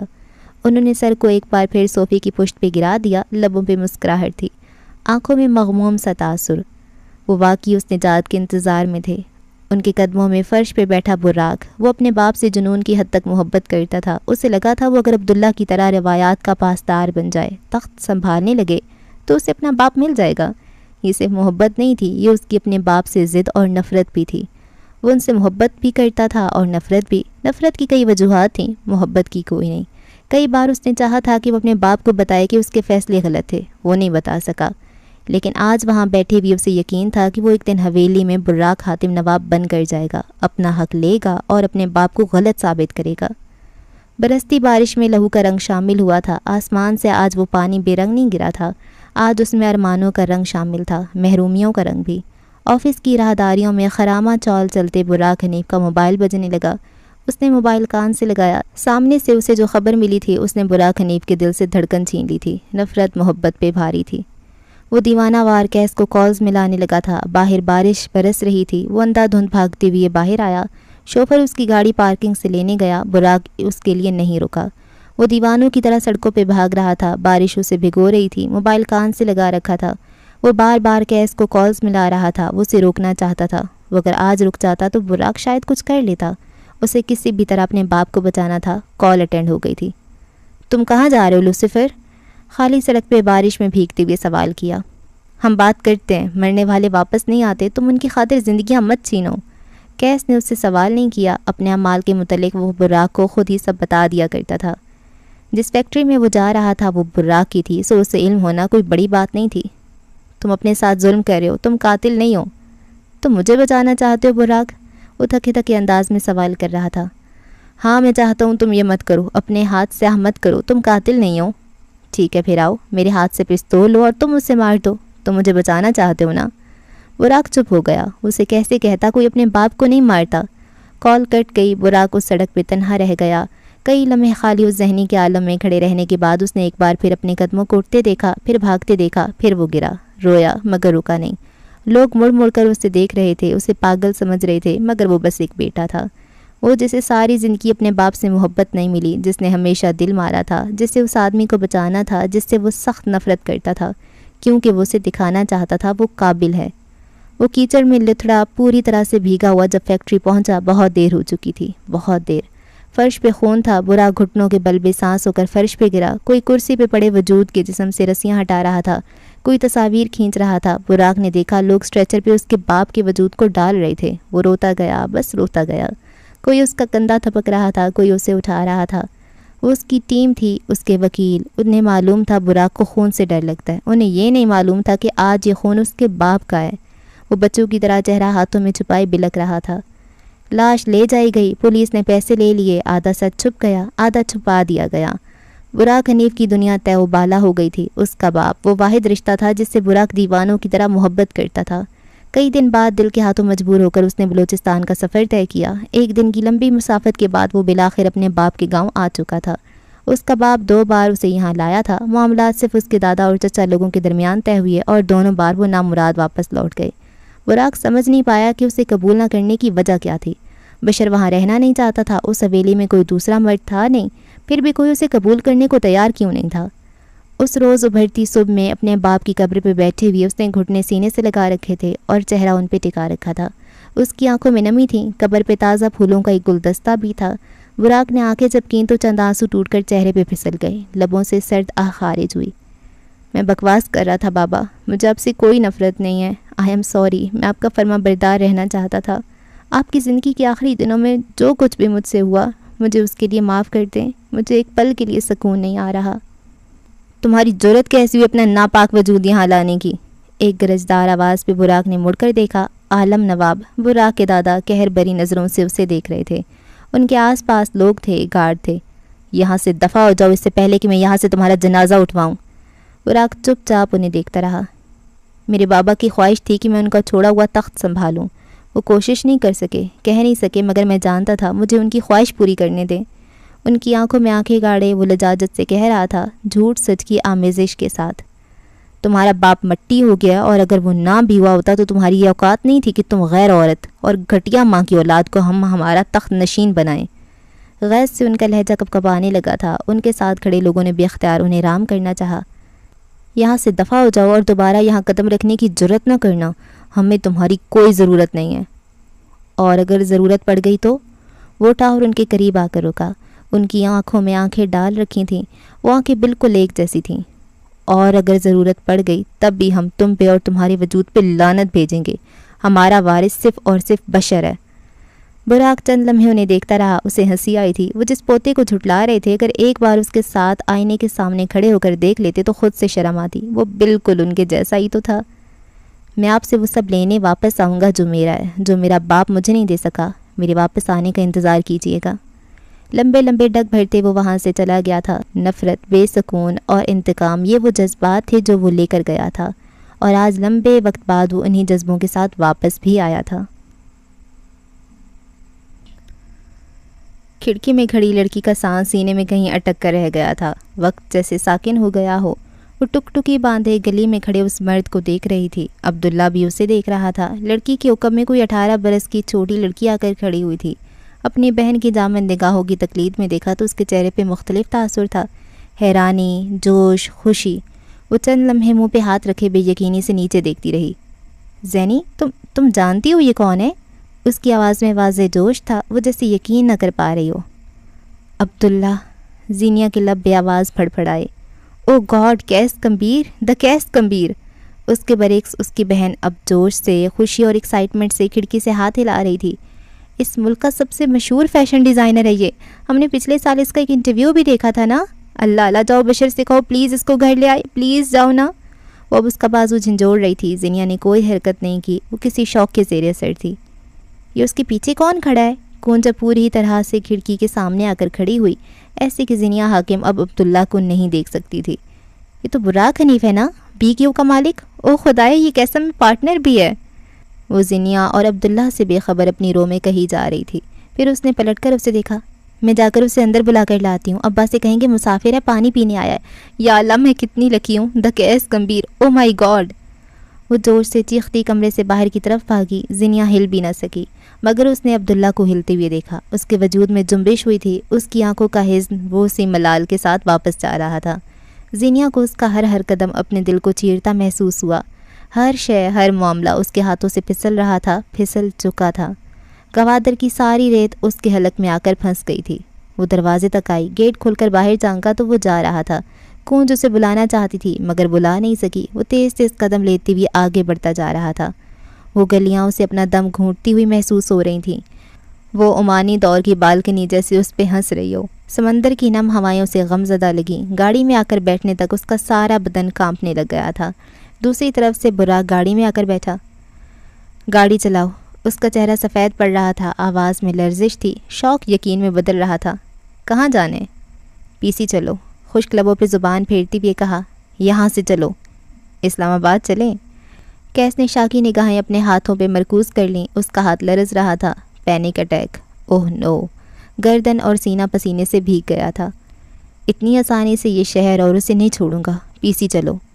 تم وہاں چل کر غم منانا چاہتے ہو تو پھر یہی صحیح۔ براق نے گاڑی کو موڑا اور اگلے ہی لمحے وہ گاڑی زن سے بھگا کر لے جا رہا تھا۔ کیس نے نشست کی پشت سے ٹیک لگا لی۔ اس کی آنکھیں جل رہی تھیں، اس کا دل جل رہا تھا۔ کیا کیا تھا جو اسے یاد آیا تھا؟ میں تمہارے فادر سے ملنا چاہتا ہوں۔ کراچی ہسپتال میں وہ اس کے باپ سے نہیں مل سکا تھا مگر وہ ملا بھی تھا، لیکن فریب کا وہ کون سا پردہ تھا جو اس کی آنکھوں کے آگے آ گیا تھا؟ میں چھوڑ آتا ہوں۔ وہ زخمی چہرے والی لڑکی اس کے گھر کے لان میں بیٹھی تھی۔ کیس اپنے کمرے کی بالکنی میں کھڑا تھا۔ اس نے اپنی منگیتر کا فون ملایا، کال اٹینڈ کر لی گئی، اس کی بات بھی ہو گئی۔ اس کی منگیتر اپنے گھر میں تھی، یہ لان میں بیٹھی لڑکی کوئی اور تھی۔ وہ فریب تھا یا یہ چھوٹے شہروں سے آئے غریب بچے، ان کو جھیلنا بہت مشکل ہوتا ہے کیس۔ وہ ہاسٹل کے باہر زینیا کو چھوڑنے آیا تھا جب افروزہ بیگم نے اس سے ایسا کچھ کہا تھا۔ وہ وہاں بھی اس کے حق میں بات کرایا تھا۔ وہ جو اسے اپنا لیسر ورژن لگا کرتی تھی، وہ تو کوئی غیر تھی۔ وہ جیسا بھی تھا اپنوں کو دھوکہ تو نہیں دیا تھا۔ اس نے کبھی قریبی لوگوں کو فریب میں تو نہیں رکھا تھا۔ وہ سب کچھ ہو سکتی تھی مگر اس کے تصور والی اچھی لڑکی نہیں۔ اس کا دل بہت بری طرح ٹوٹا تھا۔ دنیا سیاہ اور سفید ہے حبیب، اور تم مجھے سرمئی تک نہیں دکھا رہی۔ خنجر کوئی پیٹھ میں گھونپتے تو بس تکلیف ہوتی ہے، کوئی سامنے کھڑے ہو کر آنکھوں میں آنکھیں ڈال کر سینے پہ چھری مارے تو صرف درد نہیں ہوتا، انسان روح سمیت گھائل ہو جاتا ہے۔ وہ عورت جو موت کے دہانے بھی تھی اور کیس اسے بچا کر لایا تھا، وہی عورت اسے مارنے کے در پہ تھی۔ تمہیں نہیں لگتا یہ کوئی اتفاق نہیں ہے، یا پھر ساری دنیا کے اتفاق تمہارے ساتھ ہوتے رہے ہیں؟ مقصود اس کے سامنے بیٹھے کہہ رہے تھے۔ اسٹڈی میں ملگجا اندھیرا تھا۔ کیس انہیں زینیا کے متعلق بہت کچھ بتا رہا تھا۔ ان کی آنکھوں کا وہ تاثر کیس اس دن سمجھ نہیں پایا تھا، مگر آج ہر پہیلی سلجھ گئی تھی۔ وہ جانتے تھے، وہ سب جانتے تھے، اور اگر کوئی انجان تھا تو صرف اور صرف کیس گمبھیر تھا۔ وہ کتنے لوگوں سے بے وقوف بنتا رہا، اسے گنتی بھولنے لگی۔ تم کہتی ہو تو یقین کر لیتا ہوں ملکہ۔ اس کی زندگی کے برے دنوں کی ساتھی، وہ واحد لڑکی جس کے لیے اس نے سب اچھا چاہا تھا، وہ شہزل سیمسن جسے اس نے براق جیسے شخص سے بچایا، کیا وہ بھی جھوٹ تھی؟ سراپا جھوٹ۔ PC گوادر کے باہر گاڑی آ کر رکی، ان کے لیے دروازہ کھولا گیا، پھر براق اپنی طرف سے باہر آیا، دوسری طرف سے آ کر اس نے کیس کے لیے دروازہ کھولا۔ اس کی ٹانگیں کپ کپا رہی تھیں، چہرہ ایسے تھا جیسے کسی نے چونا پھیر دیا ہو۔ وہ گاڑی سے باہر آیا، آس پاس لوگ، عمارت، یہاں تک کہ ہوائیں بھی غیر تھیں۔ اس کا دماغ سائیں کر رہا تھا۔ وہ براق کے ساتھ اندر آیا۔ PC کے شاہانہ ٹھاٹ پہلے جیسے تھے۔ کیس کو کچھ دکھائی نہیں دیا۔ براق نے اسے کمرے کی چابی تھمائی، اس پہ لکھے نمبرز دھندلے تھے، اور تب اسے معلوم ہوا یہ دھندلاہٹ اس کی آنکھوں میں تھی۔ اس نے آنکھیں رگڑ کر صاف کی، ہتھیلی گیلی ہو گئی، لب کپ کپا رہے تھے۔ براق کو وہی تقویت ہوئی جو شاید کیس کو حاتم نواب کے قتل کرتے وقت ہوئی ہوگی۔ وہ ڈگمگاتے قدم لیتے ہوئے اسٹاف کی معیت میں چل رہا تھا۔ ایک لڑکی نہیں تھی جس نے دھوکہ دیا تھا، یہ اس کی متاع حیات تھی جو کسی نے تھپڑ مار کر چھین لی تھی۔ وہ محبت نہیں تھی جس کے دوسرے رنگ وہ دیکھ کر آیا تھا، یہ کوئی ایسا نقصان تھا جس کا کفارہ کوئی کر ہی نہیں سکتا تھا۔ چھری گھونپنے والے اپنے تھے، راستے میں خاردار تارے بچھانے والے اس کے عزیز تھے۔ وہ جو آنکھوں میں آنکھیں ڈال کر جھوٹ بولتی رہی تھی، وہ اس کی محبت تھی۔ کمرے کا دروازہ کھلا، وہ اندر آیا۔ اسٹاف اسے خصوصیات بتا رہا تھا۔ کیس نے ہاتھ کے اشارے سے اسے باہر جانے کو کہا۔ سانس اٹک رہا تھا تو اس نے ٹائی کی نوٹ ڈھیلی کی، کوٹ اتار کر پھینک دیا اور ہاتھ اپنے سینے پہ مسلنے لگا۔ پھر ایک جگہ ٹھہر کر چند گہرے لمبے سانس لیے، وہ نہیں لے سکا اور گھٹنوں کے بل فرش پہ گرا اور آنکھیں ایک بار پھر رگڑیں۔ اگلے لمحے وہ اوندے منہ فرش پہ لیٹ گیا۔ اس کا چہرہ اب فرش کو چھو رہا تھا، آنکھیں خطرناک حد تک سرخ پڑ رہی تھیں۔ اس نے لرزتے لبوں کو بھینچ لیا، مٹھی بھینچ لی اور آنکھیں بند کر لیں۔ اس کی زندگی سے ایک ساتھ کئی لوگ رخصت ہو رہے تھے، وہ صبر کرتا تو کیسے کرتا؟ لوگ صرف لوگ نہیں تھے، درد گہرا تھا۔ فرش پہ دنیا ہار کر گرے ہوئے شخص کو چھوڑ کر گوادر کی اس چھوٹی گلی کی طرف آؤ تو زینیا حاکم دیوار کے ساتھ لگ کر بیٹھتی چلی گئی تھی۔ اس کی آنکھوں میں بے تحاشا خوف تھا، ناگہانی آفت کا خوف۔ کیا عجیب آدمی تھا، ایک منٹ کے لیے رکا بھی نہیں۔ وہ مایوس چہرے کے ساتھ کمرے میں واپس آئی۔ زینیا کو دیوار سے ٹیک لگا کر بیٹھے ہوئے دیکھ وہ ٹھٹکی۔ تمہارا باس بھی ہے نا وہ؟ کبھی بات ہوئی ہے اس سے؟ تمہیں دیکھا ہوگا اس نے؟ جب تم نے اسے نہیں بلایا تو غصہ ہو گیا ہوگا۔ کیا تھا جو 2 منٹ آ جاتا؟ وہ آ جائے گا، آج شام، کل صبح، چند گھنٹے بعد وہ آئے گا۔ کونج کے ماتھے پہ الجھن کی لکیریں ابھریں۔ تم نے اسے کال کی ہے؟ وہ میری کالز پہ نہیں آتا۔ زینیا دیوار کو تکتے ہوئے بولی۔ کونج اس کے پاس آ کر بیٹھی۔ سورج کی نارنجی کرنیں آسمان کا سینہ چیرتے ہوئے نکل رہی تھیں اور کھڑکی کے شیشوں میں منعکس ہوتے دیواروں پہ پھیل رہی تھیں۔ تمہارا اپنے باس کے ساتھ کوئی مسئلہ ہے؟ کیا ہوا ہے زینی؟ وہ میرا باس بعد میں، عبداللہ زمان پہلے ہے۔ کونج کوئی رد عمل نہیں دے سکی۔ وہ عبداللہ زمان ہے، میرا سابقہ منگیتر، ابا کا بھانجا اور اماں کا بھتیجا۔ اور میں لیڈی ریانا ہوں۔ وہ سختی سے کہتے ہوئے اٹھ کھڑی ہوئی، دل بے حد زور سے دھڑک رہا تھا۔ یہ تو جھوٹ ہے، کوئی مذاق ہی ہوگا۔ تم مذاق کر رہی ہو نا؟ وہ کیس کمبیر ہے، عبداللہ زمانی کا الگ آدمی ہے۔ کونج کے دل نے ایک عجیب طنز کے ساتھ اسے بتایا یہ کوئی مذاق نہیں تھا۔ زینیا اپنی جگہ سے اٹھی، گوگل کھولا اور کیس کمبیر کا نام سرچ والے ڈبے میں ڈالا۔ چند سیکنڈز کے لیے گوگل اپنے آس پڑوس سے خبریں اکٹھا کرتا رہا، پھر گہری سانس لیتے ہوئے تھک کر تمام خبریں میز پہ دھر دیں۔ کیس کمبیر اور اس کی کامیابی کے متعلق کئی آرٹیکلز تھے، مگر جہاں آ کر وہ رکی تھی وہاں چند سطور درج تھیں۔ کیس کمبیر کا تعلق بلوچستان سے ہے۔ انہوں نے اپنی ابتدائی تعلیم وہیں سے حاصل کی اور 18 سال کی عمر میں اپنے باپ کے قتل اور خاندان کی ناگہانی موت کی وجہ سے وہ اپنے خاندان کے چند لوگوں کے ساتھ اسلام آباد شفٹ ہوئے۔ اس کے بعد ایک لمبی اسٹرگل کی داستان تھی، مگر وہیں 2 تصویریں تھیں، سرور کمبیر اور زمان کی تصویر۔ زینیا نے موبائل کونج کی طرف بڑھایا۔ کونج حاکم کا دل ہر لفظ پہ رکا تھا۔ آنکھیں پھیلائے وہ دم سادے اب زمان کی تصویر دیکھ رہی تھی۔ اماں کے صندوق میں اس آدمی کی 2 تصاویر تھیں، وہ اسے کیسے بھول سکتی تھی؟ ششتر، شوقی، شر، وہ 3 کیفیات اس پہ طاری تھیں۔ اب کیا ہوگا؟ اس نے موبائل چہرے سے نیچے کرتے ہوئے سب سے پہلا سوال یہی کیا تھا۔ وہ جانتا ہے تم کون ہو؟ اسے یقیناً پتہ ہوگا تم اتنا عرصہ اس کے پاس کام کرتی رہی ہو۔ وہ یہاں کیوں آیا تھا؟ یا اللہ، یہ سب کیا ہے؟ زینیا تھک کر بیڈ پہ بیٹھ گئی۔ اسے قسم کی ملازمہ زینیا حاکم سے محبت ہو گئی ہے۔ کچھ دن قبل اس نے مجھے پرپوز کیا تھا۔ رفتہ رفتہ وہ سب بتاتی چلی گئی۔ خاندان سے باتیں چھپا کر یوں بھی اسے کچھ حاصل نہیں ہوا تھا۔ کئی منٹ بعد کون سب سن لینے کے بعد ساکن تھی۔ اس کی آنکھیں ایک نقطے پہ جم گئیں۔ کیا یہ کوئی کہانی تھی؟ اور اگر تھی تو اسے اس کہانی سے خوف آیا۔ کئی لمحے بعد زینیا نے اس کا شانہ ہلایا۔ کچھ تو کہو یار، میں ویسے ہی پریشان ہوں۔ مجھے نہیں پتہ یہ سب کیا ہے، مجھے واقعی نہیں پتہ۔ کونج حاکم رو دینے کو تھی۔ مجھے خود بھی نہیں سمجھ آ رہی، میں اسے ہینڈل کر لیتی اگر براق بے غیرت آدمی یہ ڈرامہ نہ کرتا۔ مجھے پورا یقین ہے یہ سب اسی نے کیا ہے۔ اس نے سر ہاتھوں میں گرا لیا۔ مجھ سے بہت بڑی غلطی ہو گئی ہے۔ اب اسے لگے گا میں نے شروع سے یہ سب پلان کر رکھا تھا۔ مجھ سے بھی۔ کونج حاکم کی آواز کہیں دور سے آتی تھی۔ زینیا نے ناسمجھی سے اسے دیکھا۔ عبداللہ نے تمہارے جانے کے بعد 3 دفعہ کال کیا تھا اور میں نے 3 دفعہ اسے زینیا حاکم بن کر بات کی۔ زینیا نے اسے یوں دیکھا جیسے اس کا دماغ چل گیا ہو۔ مجھے ہمیشہ سے تمہارے جیسا بننا تھا اور وہ 3 کالز، ان 3 کالز میں زینیا حاکم تھی۔ مجھ سے بہت بڑی غلطی ہو گئی زینی۔ اب کہ وہ ہراساں نگاہوں سے اسے دیکھ رہی تھی، زینیا جیسے بھر بھری دیوار کی طرح ڈھہ گئی تھی۔ کونج کے چہرے پہ ایسا خوف تھا جیسے کسی بلا کو دیکھ لیا ہو۔ یہ تم نے کیا کر دیا کونج؟ وہ معاف کرنے والوں میں سے نہیں ہے۔ اس کی آخری بڑبڑاہٹ بے حد دھیمی تھی۔ چہرے کے اضطراب اور دل کا خوف میں مزید اضافہ ہوا۔ وہ کس منزل کی سمت روانہ تھی اسے کچھ علم نہیں تھا۔ اس کا دماغ ایک نقطے پہ اٹک گیا تھا۔ لوگ اس کا جسم لے کر جا رہے تھے، وہ روح کہیں اور چھوڑ آئی تھی۔ گاڑی میں بیٹھے ہوئے اسے احساس ہوا کہ گاڑی کی رفتار سست ہوئی ہے۔ پھر اس نے آس پاس شور اٹھتے ہوئے محسوس کیا۔ وہ آوازیں ہتھوڑے کی صورت اس کے سر پہ برس رہی تھیں۔ اس کے آس پاس بیٹھے لوگ نیچے اتر کر چلے گئے۔ وہ سکڑ سے مٹ سی گئی۔ گاڑی پہ لوگ لاٹیاں مار رہے تھے، لوگ چلا رہے تھے، اور تب کسی عورت نے اندر آ کر اس کے آگے ڈھال بنا دی۔ باہر کھڑے لوگ گاڑی کے اندر آنا چاہتے تھے. وہ سرخ گاؤن والی لڑکی کو باہر نکالنا چاہتے تھے. جو ذلت اس کے وقت میں لکھی تھی وہ اسے بڑھانا چاہتے تھے، مگر یہ ممکن نہیں ہو سکا. کئی منٹ بعد گاڑی پھر چل پڑی، مگر لڑکی کا وہ خوف ختم ہونے کی بجائے بڑھ گیا. ہر گزرتا منٹ اسے اس کی بربادی کے قریب لے کر جا رہا تھا. ہر آواز پہلے سے زیادہ خوف زدہ کر دیتی تھی. ان سب کے درمیان وہ آواز کہاں تھی؟ کمبیر محل پہ اتری. وہ صبح تازہ دم تھی. ہاتھ میں پانی کی بوتل لیے پسینے سے شراب بور وہ گھر کے اندر داخل ہوا. اس کے ساتھ کوئی مرد بھی تھا، کوئی 30-32 سال کا خوش شکل آدمی. وہ دونوں جاگنگ سے لوٹے تھے. ایک اور بات معید، میں چاہتا ہوں اس بارے میں تم کسی سے کوئی ذکر نہ کرو، خاص طور پر کیس یا پھر میرے کسی گھر والوں سے. اوکے؟ وہ تو ٹھیک ہے، لیکن تم نے اس سے شادی کب کی یار، اور کیس کو کیسے نہیں بتایا؟ لمبی کہانی ہے، پھر کبھی بتاؤں گا. اور ایک اور بات، تمہارے فادر پاکستان سے تھے اور تمہاری مدر برطانیہ سے، صحیح کہا؟ وہ چلتے ہوئے محل کے اندر آ گئے جب معید نے سوال کیا. اب تو میری ذاتی زندگی کو کچھ دیر کے لیے بخش دو. یار دیکھو، تمہاری ممی اور تمہارے بابا کی شادی برطانیہ میں ہوئی. تمہاری ممی کے پاس وہاں کی نیشنلٹی تھی اور شادی کے بعد وہ دونوں 6 سال وہیں رہے. یہاں تک کہ تمہاری اور تمہاری بہن کی پیدائش بھی وہیں کی ہے، یعنی تم ایک برطانوی شہری ہو، اور اگر تم چاہو تو تمہاری بیوی کے پاس بھی نیشنلٹی آ گئی. سنہری سیاہ جالی دار دروازے پہ پاس مہدی ٹھٹک کے رکا.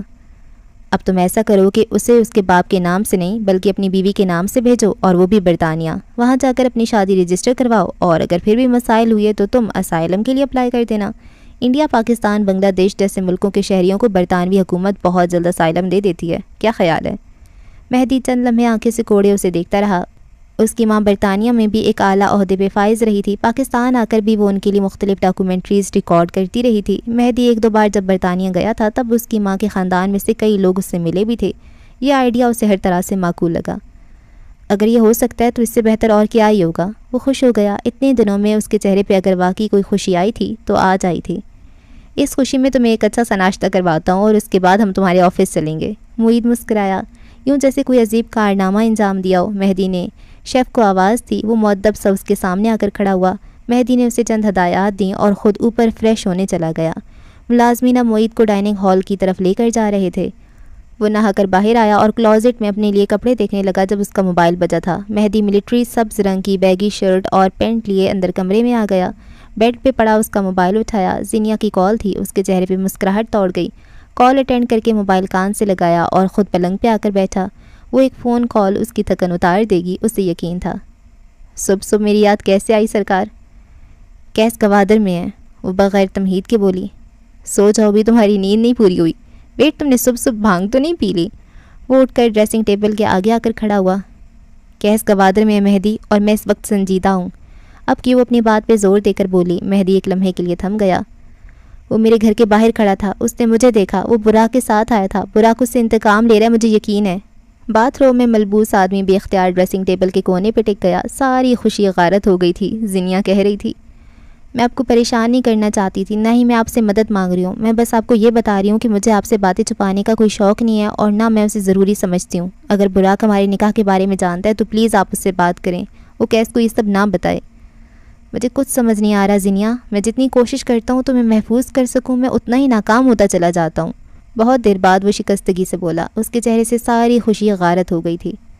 آپ مجھے محفوظ کرنے کے بارے میں مت سوچیں. یہ کام 23 سال اکیلے کیا ہے، اب اگلے 23 سال بھی کر سکتی ہوں. وہ اس کی بات کاٹ کر رسان سے بولی. میں یہ نہیں کہہ رہی کہ عورتیں اکیلے ہر کام کر سکتی ہیں، لیکن میں یہ بھی نہیں چاہتی کہ آپ کے اور آپ کے بھائی کے درمیان کچھ بھی آئے تو اس کی وجہ میں ہوں. میں آپ پہ وہ لمحہ نہیں لانا چاہتی جب آپ کو ہم دونوں میں سے کسی ایک کو چننا پڑے. تمہیں کیا لگتا ہے اگر ایسا لمحہ آ گیا تو میں کیا کروں گا؟ وہ ناخن سے سنگھار میں اس کا کونا کھرچنے لگا. اس لمحے کا انتظار کر لیتے ہیں. باتوں سے اعتبار اٹھ گیا ہے میرا. مہدی نے گہری سانس لیتے ہوئے چہرے پہ ہاتھ پھیرا. وہ باقی پریشان تھا. ایک ایسی پریشانی جس کے آگے اسے کوئی حل نہیں دکھ رہا تھا. اسے اس سردی میں ٹھنڈے پسینے آ گئے تھے. کئی لمحے دونوں کے درمیان خاموشی رہی. مہدی پلنگ پہ آ کر لیٹ گیا تھا. زینیا نے بھی خود کو اسی انداز میں گرا لیا. تم سے ایک بات پوچھ سکتا ہوں؟ میں نہ کہوں گی تو نہیں پوچھیں گے؟ نہیں پوچھوں گا، مہدی مکمل سنجیدگی سے بولا. پھر پوچھیں. اس نے سہولت سے اجازت دی. کیا میں یک طرفہ کوششیں کر رہا ہوں؟ یعنی تمہارے اور میرے نکاح کے متعلق کیس نہیں جانتا. میں تمہیں چھوڑ دوں گا اگر تم چاہو. انیسہ اور اپنے باقی گھر والوں کو میں دیکھ لوں گا.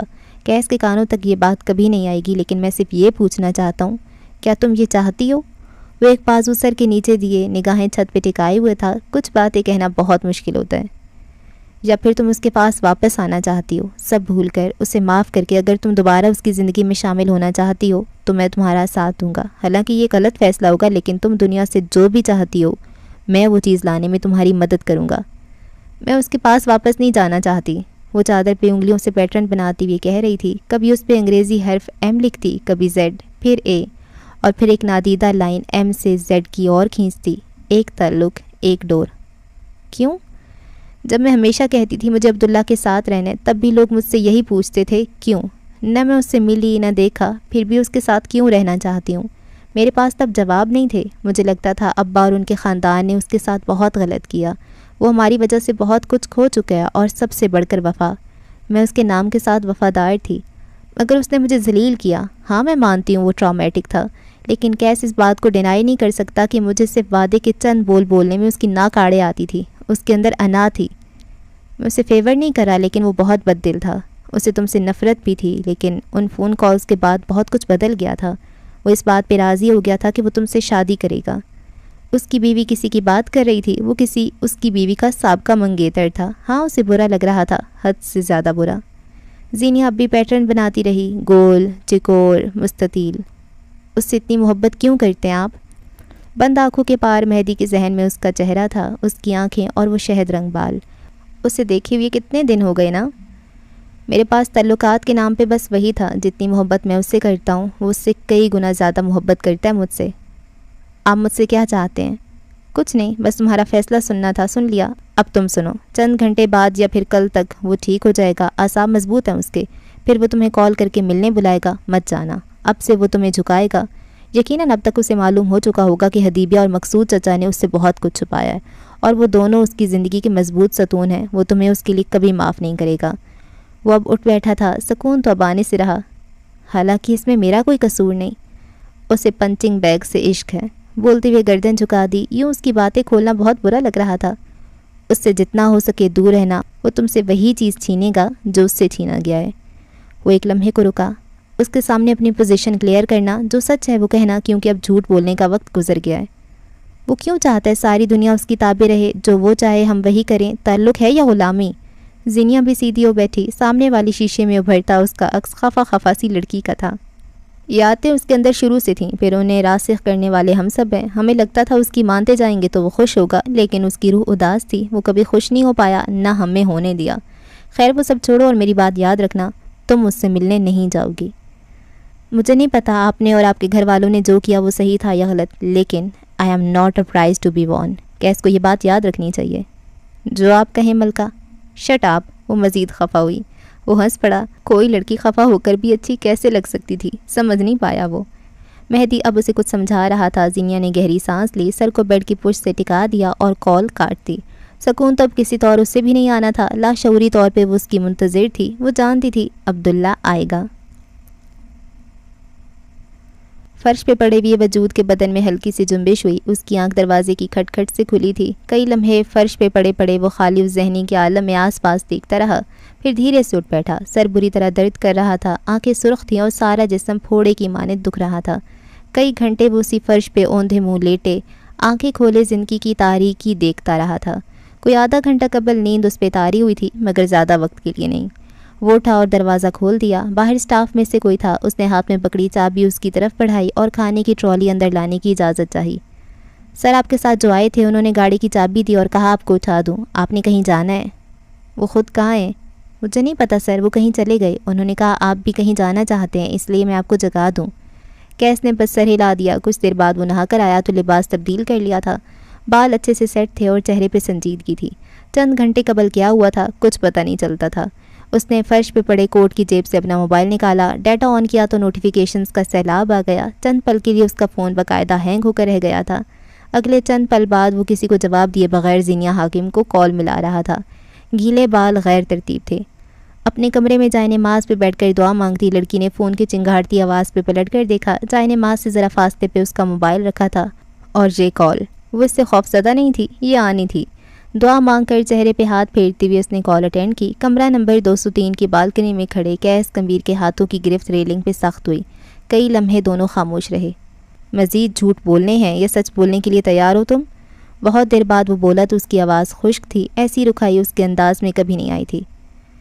میں نے جھوٹ بولے، لیکن میری نیت وہ نہیں تھی جو تم سمجھ رہے ہو۔ نیتوں کا حال صرف خدا جانتا ہے زینیا حکیم نواب، تم نے مجھے مسخ کر دیا ہے، تمہیں اس بات کا اندازہ بھی ہے؟ نہ چاہتی ہو بھی وہ بلند آواز میں بولا۔ اپنے اعمال ناموں پہ بھی غور کرو عبداللہ، شاید کہیں کچھ برا تم نے میرے ساتھ بھی کیا ہو۔ وہ بے حد پرسکون تھی۔ کوئی وقت تھا جب تمہیں دیکھ کر لگتا تھا عورتوں سے میری نفرت غیر ضروری ہے، لیکن تم نے مجھے غلط ثابت کیا، تم مجھ سے زیادہ گھٹیا ہو جتنا میں سوچتا تھا۔ اس کے لہجے میں حقارت تھی۔ اپنے منگیتر کو دھوکہ دے کر، اپنے شوہر سے طلاق لے کر اب تم اسی منگیتر کے بھائی کے ساتھ ہو۔ ایک مرد تمہارا دل نہیں بھر سکتا نا؟ مجھے یقین نہیں آتا میں تم سے کیسے محبت کر سکتا ہوں۔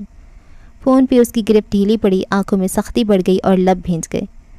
تمہاری غیرت کے جھنڈے پھر بلند ہونے چاہیے، جو اپنی منگیتر کو صاف انکار کرتا ہے اور اپنے ہی آفس کی ورکر کے ساتھ اپنا ٹراما ہیل کرنے نکلتا ہے۔ تمہاری بکواس میں انٹرسٹڈ نہیں ہوں میں۔ کیس نے درستی سے اس کی بات کاٹی۔ پی سی گوادر، کمرہ نمبر 203۔ اگر تم اگلے گھنٹے میں یہاں نہ آئیں تو میں تمہارے گھر آ رہا ہوں۔ پھر مجھ سے یہ شکایت مت کرنا کہ میں نے تمہاری کس سے سرے بازار اچھالے، حالانکہ تم اسی لائق ہو۔ میں نہیں آؤں گی، اس صدی میں تو بالکل نہیں۔ وہ گردن پیچھے پھینک کر تمسخرانہ انداز میں ہنسا۔ مہدی کمبیر کے کمرے میں جاتے ہوئے تو نہیں ہچکچائیں تم؟ مجھ سے پھر کیسا پردہ؟ اس میں ایسا کیا اسپیشل ہے؟ زہر اس کے لفظوں کے آگے سبز پڑ سکتا تھا۔ زینیا کی آنکھیں بھر آ گئیں، وہ چند لمحے کچھ بول نہیں سکی۔ مجھے نہیں پتا تھا تمہارا اصل ایسا ہوگا، تمہیں کوئی حق نہیں ہے کہ تم مجھ سے اس طرح بات کرو۔ میں نے تمہیں گھر کی عورتوں والی عزت دی تھی، بازار میں بیٹھنے کا شوق تمہارا اپنا تھا۔ زینیا سن رہ گئی۔ اس نے موبائل کان سے اتارا اور بے یقینی سے اسے تکا۔ اس کا سر باقاعدہ چکرا رہا تھا۔ ذلت ہر دفعہ عورت کو یوں ہی جامد کرتی ہے، وہ ایسے الفاظ کیسے کہہ سکتا تھا؟ تمہارے پاس صرف اور صرف آدھا گھنٹہ ہے، یا تو تم یہاں ہوگی یا پھر میں آ رہا ہوں، اور میرے آنے کے بعد تم بہت پچھتاؤ گی۔ میں نہیں آؤں گی، نہ آج نہ کل اور نہ پھر کبھی۔ تمہیں جو کرنا ہے تم وہ کرو۔ وہ سلگ کر بولی۔ اوکے، انجام کے لیے تیار ہے نا؟ اور اپنے باپ کو جا کر بتاؤ ان کا داماد آ رہا ہے، اور آس پاس اگر کسی اور مرد سے بھی تعلقات ہیں تو ان کو بھی بتاؤ کون آ رہا ہے۔ آخری بات کہہ کر دوسری طرف سے کچھ سنے بغیر اس نے کال کاٹ دی۔ چہرہ ہنوز بے تاثر رہا۔ جو آگ اس کے دل میں بھڑک رہی تھی وہ اس سے جل رہا تھا، اور اب وہ اسی آگ سے سب کو جلائے گا۔ بالوں کو مٹھیوں میں دبوچے وہ پاگل ہونے لگا تھا۔ سکون کسی طور نہیں آیا۔ اس نے دوبارہ کال ملائی۔ تم میرے ساتھ ایسا کیسے کر سکتی ہو؟ وہ چھوٹتے ہی بولا۔ میں نے بہت بکواس کر دی ہے، تم کہہ دو کہ یہ جھوٹ ہے۔ تمہیں کسی نے میرے خلاف استعمال کیا ہے نا، تو میرے ساتھ اتنا برا نہیں کر سکتی نا۔ وہ دوسری طرف خاموش رہی۔ کیس نے ڈھیر سارا تھوک نکلا۔ چیزیں ویسی نہیں ہیں جیسی تمہیں نظر آ رہی ہیں، اب تمہارا یقین نہیں کر سکتا میں۔ وہ عجیب بے بسی سے بولا۔ تم اس وقت میرے سامنے ہوتی تو میں تمہیں عبرت کا نشان بناتا۔ ایسا حق میں نے کسی کو نہیں دیا عبداللہ۔ اسے لگا جیسے وہ عبداللہ پہ ہنس رہی ہو۔ مارے تیش کے اس نے دوبارہ کال کاٹ دی۔ کچھ دیر بعد وہ کھانے کی ٹرالی کو اسی طرح چھوڑے گاڑی کی چابی ہاتھ میں لیے ہوٹل سے باہر نکل آیا تھا۔ پی سی گوادر کے راستے ڈھلوانوں والے ہیں۔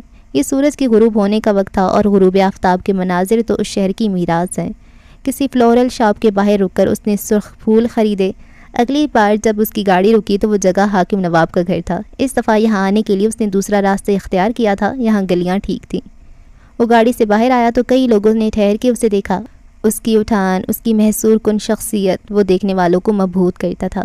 دروازہ بوٹ کی نوک سے کھٹکھٹایا۔ کافی دیر بعد کسی نے آ کر دروازہ کھولا تھا۔ وہ کچھ بڑبڑا رہی تھی، مگر سامنے کھڑے آدمی کو دیکھ اس کے ہاتھوں کے طوطے اڑ گئے تھے۔ اس نے دروازہ بند کرنا چاہا، مگر کیس درمیان میں بوٹ دے کر اسے روک چکا تھا۔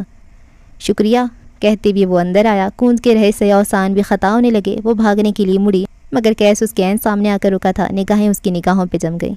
میں نے 3 دفعہ کال کی تھی، جب تینوں دفعہ تمہاری بہن یعنی میری منگیتر اسلام آباد میں تھی۔ کالز کس نے اٹھائی تھی بیٹا؟ وہ نرم لہجہ، لہجے کی مٹھاس، یہ کوئی الگ آدمی تھا۔ کونج خاموش رہی۔ اس کے حلق سے کوئی لفظ ادا نہیں ہوا۔ اگر تم نہیں بتاؤ گی تو شاید برے طریقے سے میں پیش آؤں، شاید تمہیں کالج سے نکلوا دوں، شاید تمہیں فیل کروا دوں۔ میں جان بوجھ نہیں کیا، مجھ سے اماں نے کہا تھا۔ اس کے لبوں سے الفاظ ٹوٹ کر ادا ہوئے۔ پلیز کچھ برا مت کرنا۔ تم سے کس نے کہا میں برا آدمی ہوں؟ برے کام کرتا ہوں میں، بہت اچھا نہ صحیح لیکن اتنا برا بھی نہیں۔ آئی ایم سوری، مجھے وہ کالز نہیں اٹھانے چاہیے تھے۔ کیس نے گہری سانس لی اور اٹس اوکے کہتا آگے بڑھایا۔ بوکے میں سے ایک پھول اور چاکلیٹ اس کی طرف بڑھایا۔ اور بتاؤ گھر میں کون کون ہے ابھی؟ چچا، دادا، ابا، بھائی اور میری بھابھی کا بھائی۔ صحن کے درمیان وہ رک گیا، مڑ کر دلچسپی سے اسے دیکھا۔ بھابھی کا بھائی تمہارا کیا لگتا ہے؟ اس کے چہرے پہ محظوظ کن تاثر تھا۔ کونج کے گال خفت سے گلابی پڑے۔ کیس مسکرایا، اسے اس کا جواب مل گیا تھا۔ تم اپنی بہن کے نقش قدم پہ مت چلنا، کیا معلوم بھائی کا بھائی بھی میری طرح سنکی نکل آئے، خواہ مخواہ مشکلات ہو جائیں گی۔ اس کی آنکھوں میں ٹھنڈا تاثر تھا، مسکراہٹ لبوں سے جدا ہی نہیں ہو رہی تھی۔ بیٹھک کس طرف ہے؟ کونج نے مرے مرے انداز میں دائیں طرف اشارہ کیا۔ وہ اسی شاہی چال اور اٹھی ہوئی گردن کے ساتھ اسی طرف بڑھ گیا۔ وہ گیا تو کونج کا رکا ہوا سانس بحال ہوا۔ بیٹھک کے دروازے کے باہر ڈھیر سارے جوتے جمع تھے، اندر سے چائے کی مہک یہاں تک آ رہی تھی۔ یہ وہی لمحہ تھا جب کیس کمبیر نے دروازہ کھولا۔ فرشی نشستوں پہ بیٹھے تمام افراد پل بھر میں ساکن ہوئے تھے۔ ہر کسی نے اسے یوں دیکھا جیسے کوئی بھوت دیکھ لیا ہو۔ عبداللہ زمان واپس آ سکتا تھا، اور اس ٹھاٹھ سے نوابوں نے یہ خواب میں بھی نہیں سوچا تھا۔ السلام علیکم۔ اس نے سارے میں ایک طائرانہ نگاہ ڈالی، ہر کوئی اسے تک رہا تھا۔ زیغم کی نگاہ اس کی طرف اٹھی تو پھر پلٹ نہیں سکی۔ وہ اس سے مل چکا تھا، کہاں؟ حاکم نواب کی نگاہیں بے یقین تھیں۔ ان کی یادداشت میں 18 سالہ بے بس عبداللہ تھا۔ یہ کچھ بھی ہو سکتا تھا، کمزور اور بے بس نہیں۔ زندگی میں پہلی بار ان کا دل چاہا تھا وہ اپنی بیٹی کو لے کر کہیں چھپ جائیں۔ عالم نواب اور حاکم کے چھوٹے بھائی ظفر نواب، ہر کوئی اسے ہی دیکھ رہا تھا۔ کوئی شادی برات ہوتی تو بغیر بلائے نہ آتا، مگر یہ تو میت تھی، اور میت بھی اس کی جس نے میری عورت کی طرف دیکھنے کی جرت کی تھی۔ افسوس نہیں ہے مجھے۔ بوٹوں سمیت وہ اندر آیا، حالانکہ یہ برا سمجھا جاتا تھا۔ عالم نواب کے عین دائیں طرف اس نے جوتے اتارے۔ حد تک سے ان تمام لوگوں کے چہرے سرخ ہوئے۔ زیغم اپنی جگہ سے اٹھ کر آیا اور اس کے جوتے اٹھا کر بیٹھک سے باہر پھینکے۔ کیس اسے مسکراتی ہوئے دیکھتا رہا، پھر باقی لوگوں کو دیکھا۔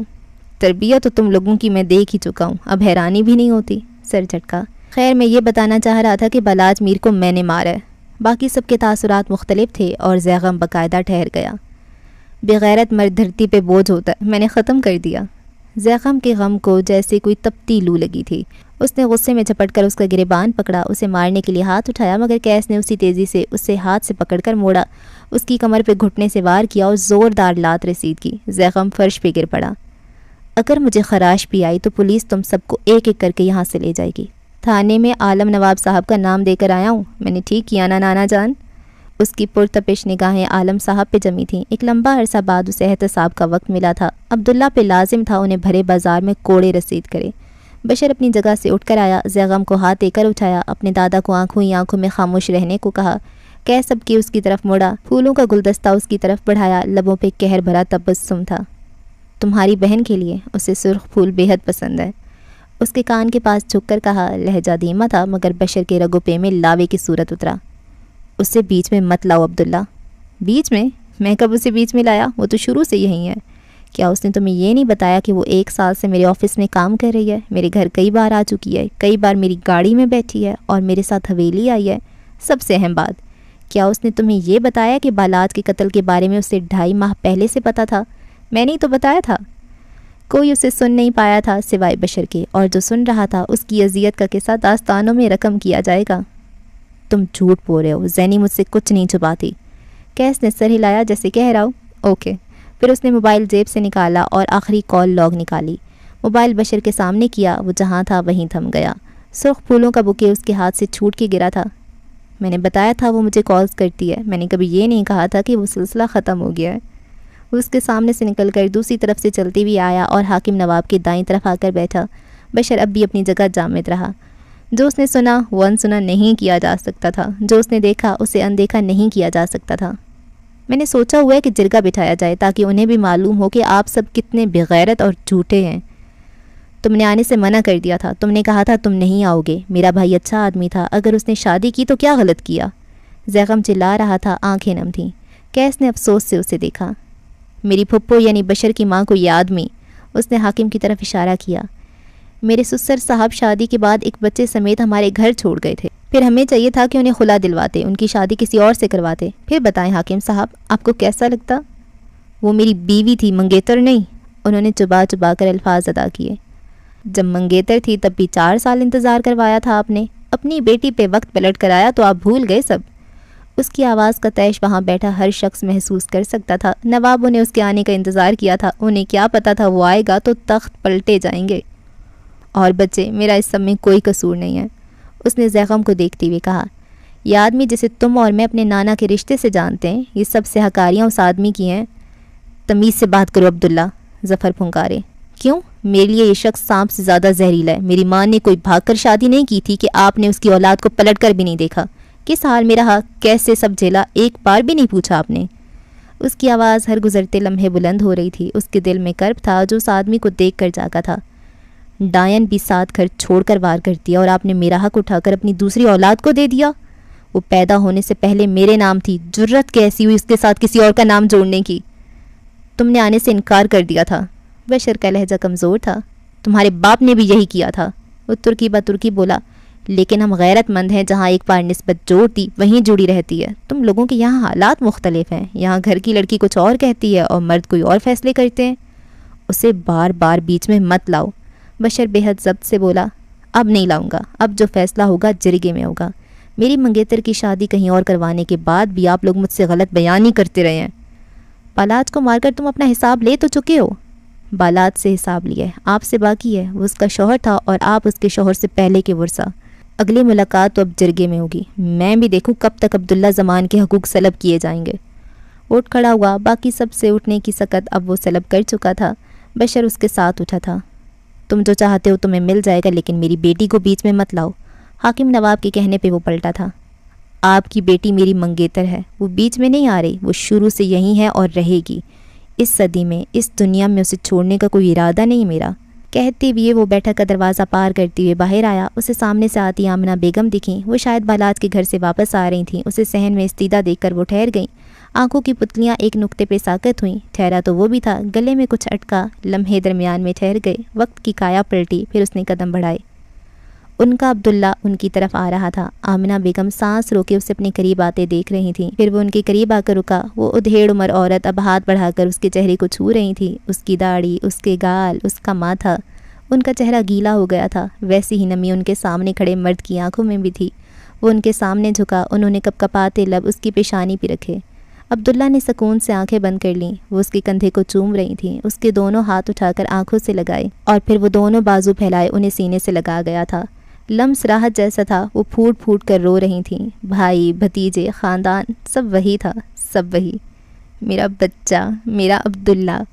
وہ ان کا شانہ چوم رہا تھا, ان کے بال چوم رہا تھا, اور بس وہ رو رہی تھیں. ان کے لبوں پہ 2 ہی لفظ تھے, میرا بچہ, میرا عبداللہ. کتنا انتظار کیا تھا میں نے تمہارا. میں نے کتنا بلایا لیکن تم نہیں آئے. مجھ سے غلطی ہو گئی, مجھ سے بہت بڑی غلطی ہو گئی. یہ وہ مرد نہیں تھا جو اندر بیٹھ کر اپنے ہم پلا لوگوں کا خون خشک کر رہا تھا. یہ کوئی معصوم سا بچہ تھا جسے اپنی پھپھو کا لمس ایک عرصہ بعد نصیب ہوا تھا. آپ نے میری امانت کی حفاظت نہیں کی نا, مجھے آپ سے گلہ رہے گا.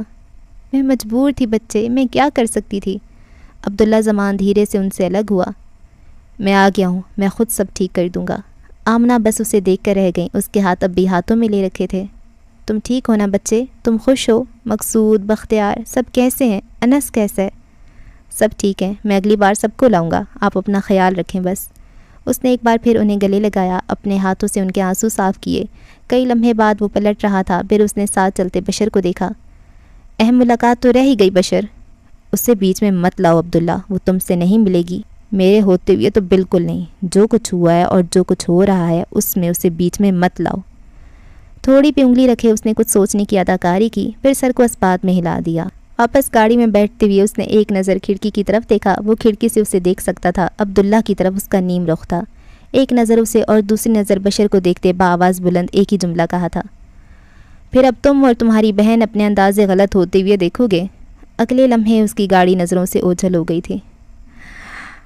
اللہ جی, اللہ, یہ کیسی ایپیسوڈ تھی. مجھے اتنا ڈر لگ رہا تھا, اتنا زیادہ ڈر لگ رہا تھا. کیسے مجھے بہت ڈر لگ رہا تھا. وہ بہت خطرناک آدمی ہے, وہ مار دے گا مجھے اتنا. مجھے واقعی میں میرے, آپ سمجھ نہیں سکتے مجھے کیسا لگ رہا تھا. مجھے ایسا لگ رہا تھا یہ سارا منظر میرے گھر میں ہو رہا ہے, میری بیٹھک میں ہو رہا ہے, اور مجھے لگ رہا تھا میں زینیا ہوں اور میں نے بہت ہی بڑی کوئی بے وفائی کر دی ہے کیس کے ساتھ. اس کو میں نے دھوکے دے دیے ہیں. اللہ اللہ اللہ اللہ, یہ کیا تھا, یہ کیسی ایپیسوڈ تھی. اللہ, مجھے پسینے آ رہے ہیں سچی میں. اللہ, مجھے کیسے محبت ہو گئی ہے. سچی بتاؤں مجھے اتنا اچھا لگ رہا ہے کہ ایسا لگا کہ وہ انتہائی گھٹیا انسان ہے, اتنا برا انسان ہے, اتنا ظالم انسان ہے, لیکن مجھے محبت ہو گئی ہے کیسے. اللہ اللہ اللہ، کتنا شاندار بندہ ہے، کتنا اچھا نہیں ہے، کتنا زبردست بندہ ہے سیریسلی. کتنی اس میں وہ کیا کہتے ہیں، اس میں وہ ہے اس میں سب کچھ ہے. اللہ اللہ. اچھا کیا بولوں میں، مجھے کچھ بولا ہی نہیں جا رہا ہے. ایسے لگتا ہے ابھی بھی کیس میرے گھر سے گیا. مجھے کونج کے لیے اتنا برا لگ رہا ہے. وہ جو دروازہ بند کر رہی ہوتی ہے اور وہ بوٹ دروازے میں رکھ لیتا ہے، ایسے لگتا ہے یہ بالکل ہوا ہے. اس ٹائم پہ میں کونج بن گئی تھی. کہتے کہ اچھا تو آپ مجھ سے کس نے بات کی تھی بیٹا. اور اس سے الفاظ نہیں ادا ہو رہے ہوتے. اور پھر وہ کہتے ہیں اچھا تو بھابھی کے بھائی سے تمہارا کیا تعلق ہے. اور یار وہ اس کا بھی تو ننیحال ہوتا ہے، اس کے ماموں ہوتے ہیں، اس کی پھپھو ہوتی ہیں، اس کے نانا ہوتے ہیں، سارے وہ جو بیٹھک میں ہوتے ہیں. تو اس کا صرف زینیا سے تو تعلق نہیں ہے تو ہے نا، اس کا سب سے تعلق ہے. اور اس نے کہا کہ میں آ جاؤں گا اور وہ آ گیا. جو پہلی ایپیسوڈ سے سن رہی تھی عبداللہ آئے گا عبداللہ آئے گا، 30ویں قسط میں عبداللہ آیا اور ہاتھوں کے طوطے اڑا دیے. اللہ، اب آگے کیا ہوگا؟ اب زینیا کا کیا ہوگا؟ یہ تو اس نے تو زینیا کی کتے والی بےزتی کر دی ہے کہ وہ تو میرے آفس میں کام کرتی ہے، اس سے تو میرا سلسلہ ابھی بھی ہو رہا ہے، اور وہ تو میری گاڑی میں بیٹھتی ہے، میری حویلی آ گئی ہے. بھائی اس کے باپ اور بھائی، چلو اگر صرف بشر نے سنا ہے تو کیا اس کی عزت رہ گئی بشر کے سامنے. اللہ اللہ. اور وہ کہہ رہے میں نے بالا آج کو مار دیا. چلو وہ تو مارا تم نے ہی، لیکن غلطی سے مر گیا تھا نا. جب وہ مرا تھا تب تو تمہاری بھی حالت غیر ہو رہی تھی، اور اب تم شوخیاں مار رہے ہو. ہم میں نے اسے مار دیا. اللہ اللہ. کیا بندہ ہے. اس نے زینیا کو کال کی اور اس کے کتنا اس کو سنایا. اچھا وہ سنا تو رہا تھا، غلط سنا رہا تھا. اسے اتنا زیادہ اس کو الزام نہیں دینے تھے. تمہارے اور بھی کوئی ہیں تو ان کو بھی بلا لینا جن سے تمہارے تعلقات ہیں. لیکن مجھے نا اچھا لگ رہا تھا. نہیں، باتیں بہت غلط تھیں، لیکن مجھے کیس کے منہ سے وہ ساری باتیں اچھی لگ رہی تھیں. اللہ اللہ. میں تو آبسیس ہو گئی ہوں، آبسیشن ہو گئی ہے مجھے کیس کے ساتھ. اللہ اللہ. مجھے کبھی ولن نہیں اچھا لگا. سچی بتاؤں تو مجھے جو بندے ولنس پہ مرتے ہیں نا، مجھے وہ کہتے ہیں، مجھے کریپ لگتے ہیں. یہ کیسے ولن پہ مر سکتے ہیں؟ مجھے خود کیس اچھا لگ گیا، اور میں چاہتی ہوں کہ زینیا کی اس کے ساتھ شادی ہو جائے. مجھے مہدی اتنا اچھا نہیں لگ رہا. مجھے مہدی کبھی بھی اچھا نہیں لگا. مہدی کی مجھے سپیچز ہی اتنی بری لگتی تھی شروع سے، مطلب اتنی لمبی بورنگ. ابھی بھی وہ اچھا ہے گرین فلیگ ہے، لیکن ہم نارمل تھوڑی ہیں، ہم تھوڑے کھسکے ہوئے ہیں، ہمیں ریڈ فلیگ ہی اچھے لگتے ہیں. خیر اب آگے دیکھتے ہیں کیا ہوتا ہے. اچھا براق کی میں نے بات ہی نہیں کی. براق بھی ان کا کزن نکل آیا. بھائی ان کا تو پورے اپنے خاندان کے ہی مسئلے ہیں، باہر کا کوئی بندہ ہی نہیں ہے. ان کے سارے مسئلے ہیں نا ایک ہی خاندان کے. ان کے ایک ہی تھا، کیا ہوتا ہے پڑنانا پردادا، وہ تو ایک ہی تھا نا، کیونکہ ان کے دادا اور نانا بھائی تھے. وہ ایک ہی ہیں، ایک ہی بندے کے یہ ساری فیملی ہے. ایک ہی تھالی کے چٹے بٹے ہیں. اچھا ان کے خاندان میں ایسا ہوتا ہے کہ اپنی فیملی سے ہی شادی کرنی ہے. اگر باہر کی کسی عورت سے شادی کر لی مطلب وہ گندا خون ہو گیا. حد ہو گئی بھائی، حد ہو گئی. خیر ان کی اپنی روایات. کیس کمبیر. آئے میں بہت اوور لگ رہی ہوں گی شاید آپ لوگوں کو، لیکن میری یہ دل کے جذبات ہیں. خیر اگلی ایپیسوڈ میں ملاقات ہوگی. آپ لوگ اگلی ایپیسوڈ اگلے دن سنیں گے، لیکن میں ابھی پڑھ رہی ہوں. بائے. ہاں سبسکرائب کر دینا، کر ہی دینا یار.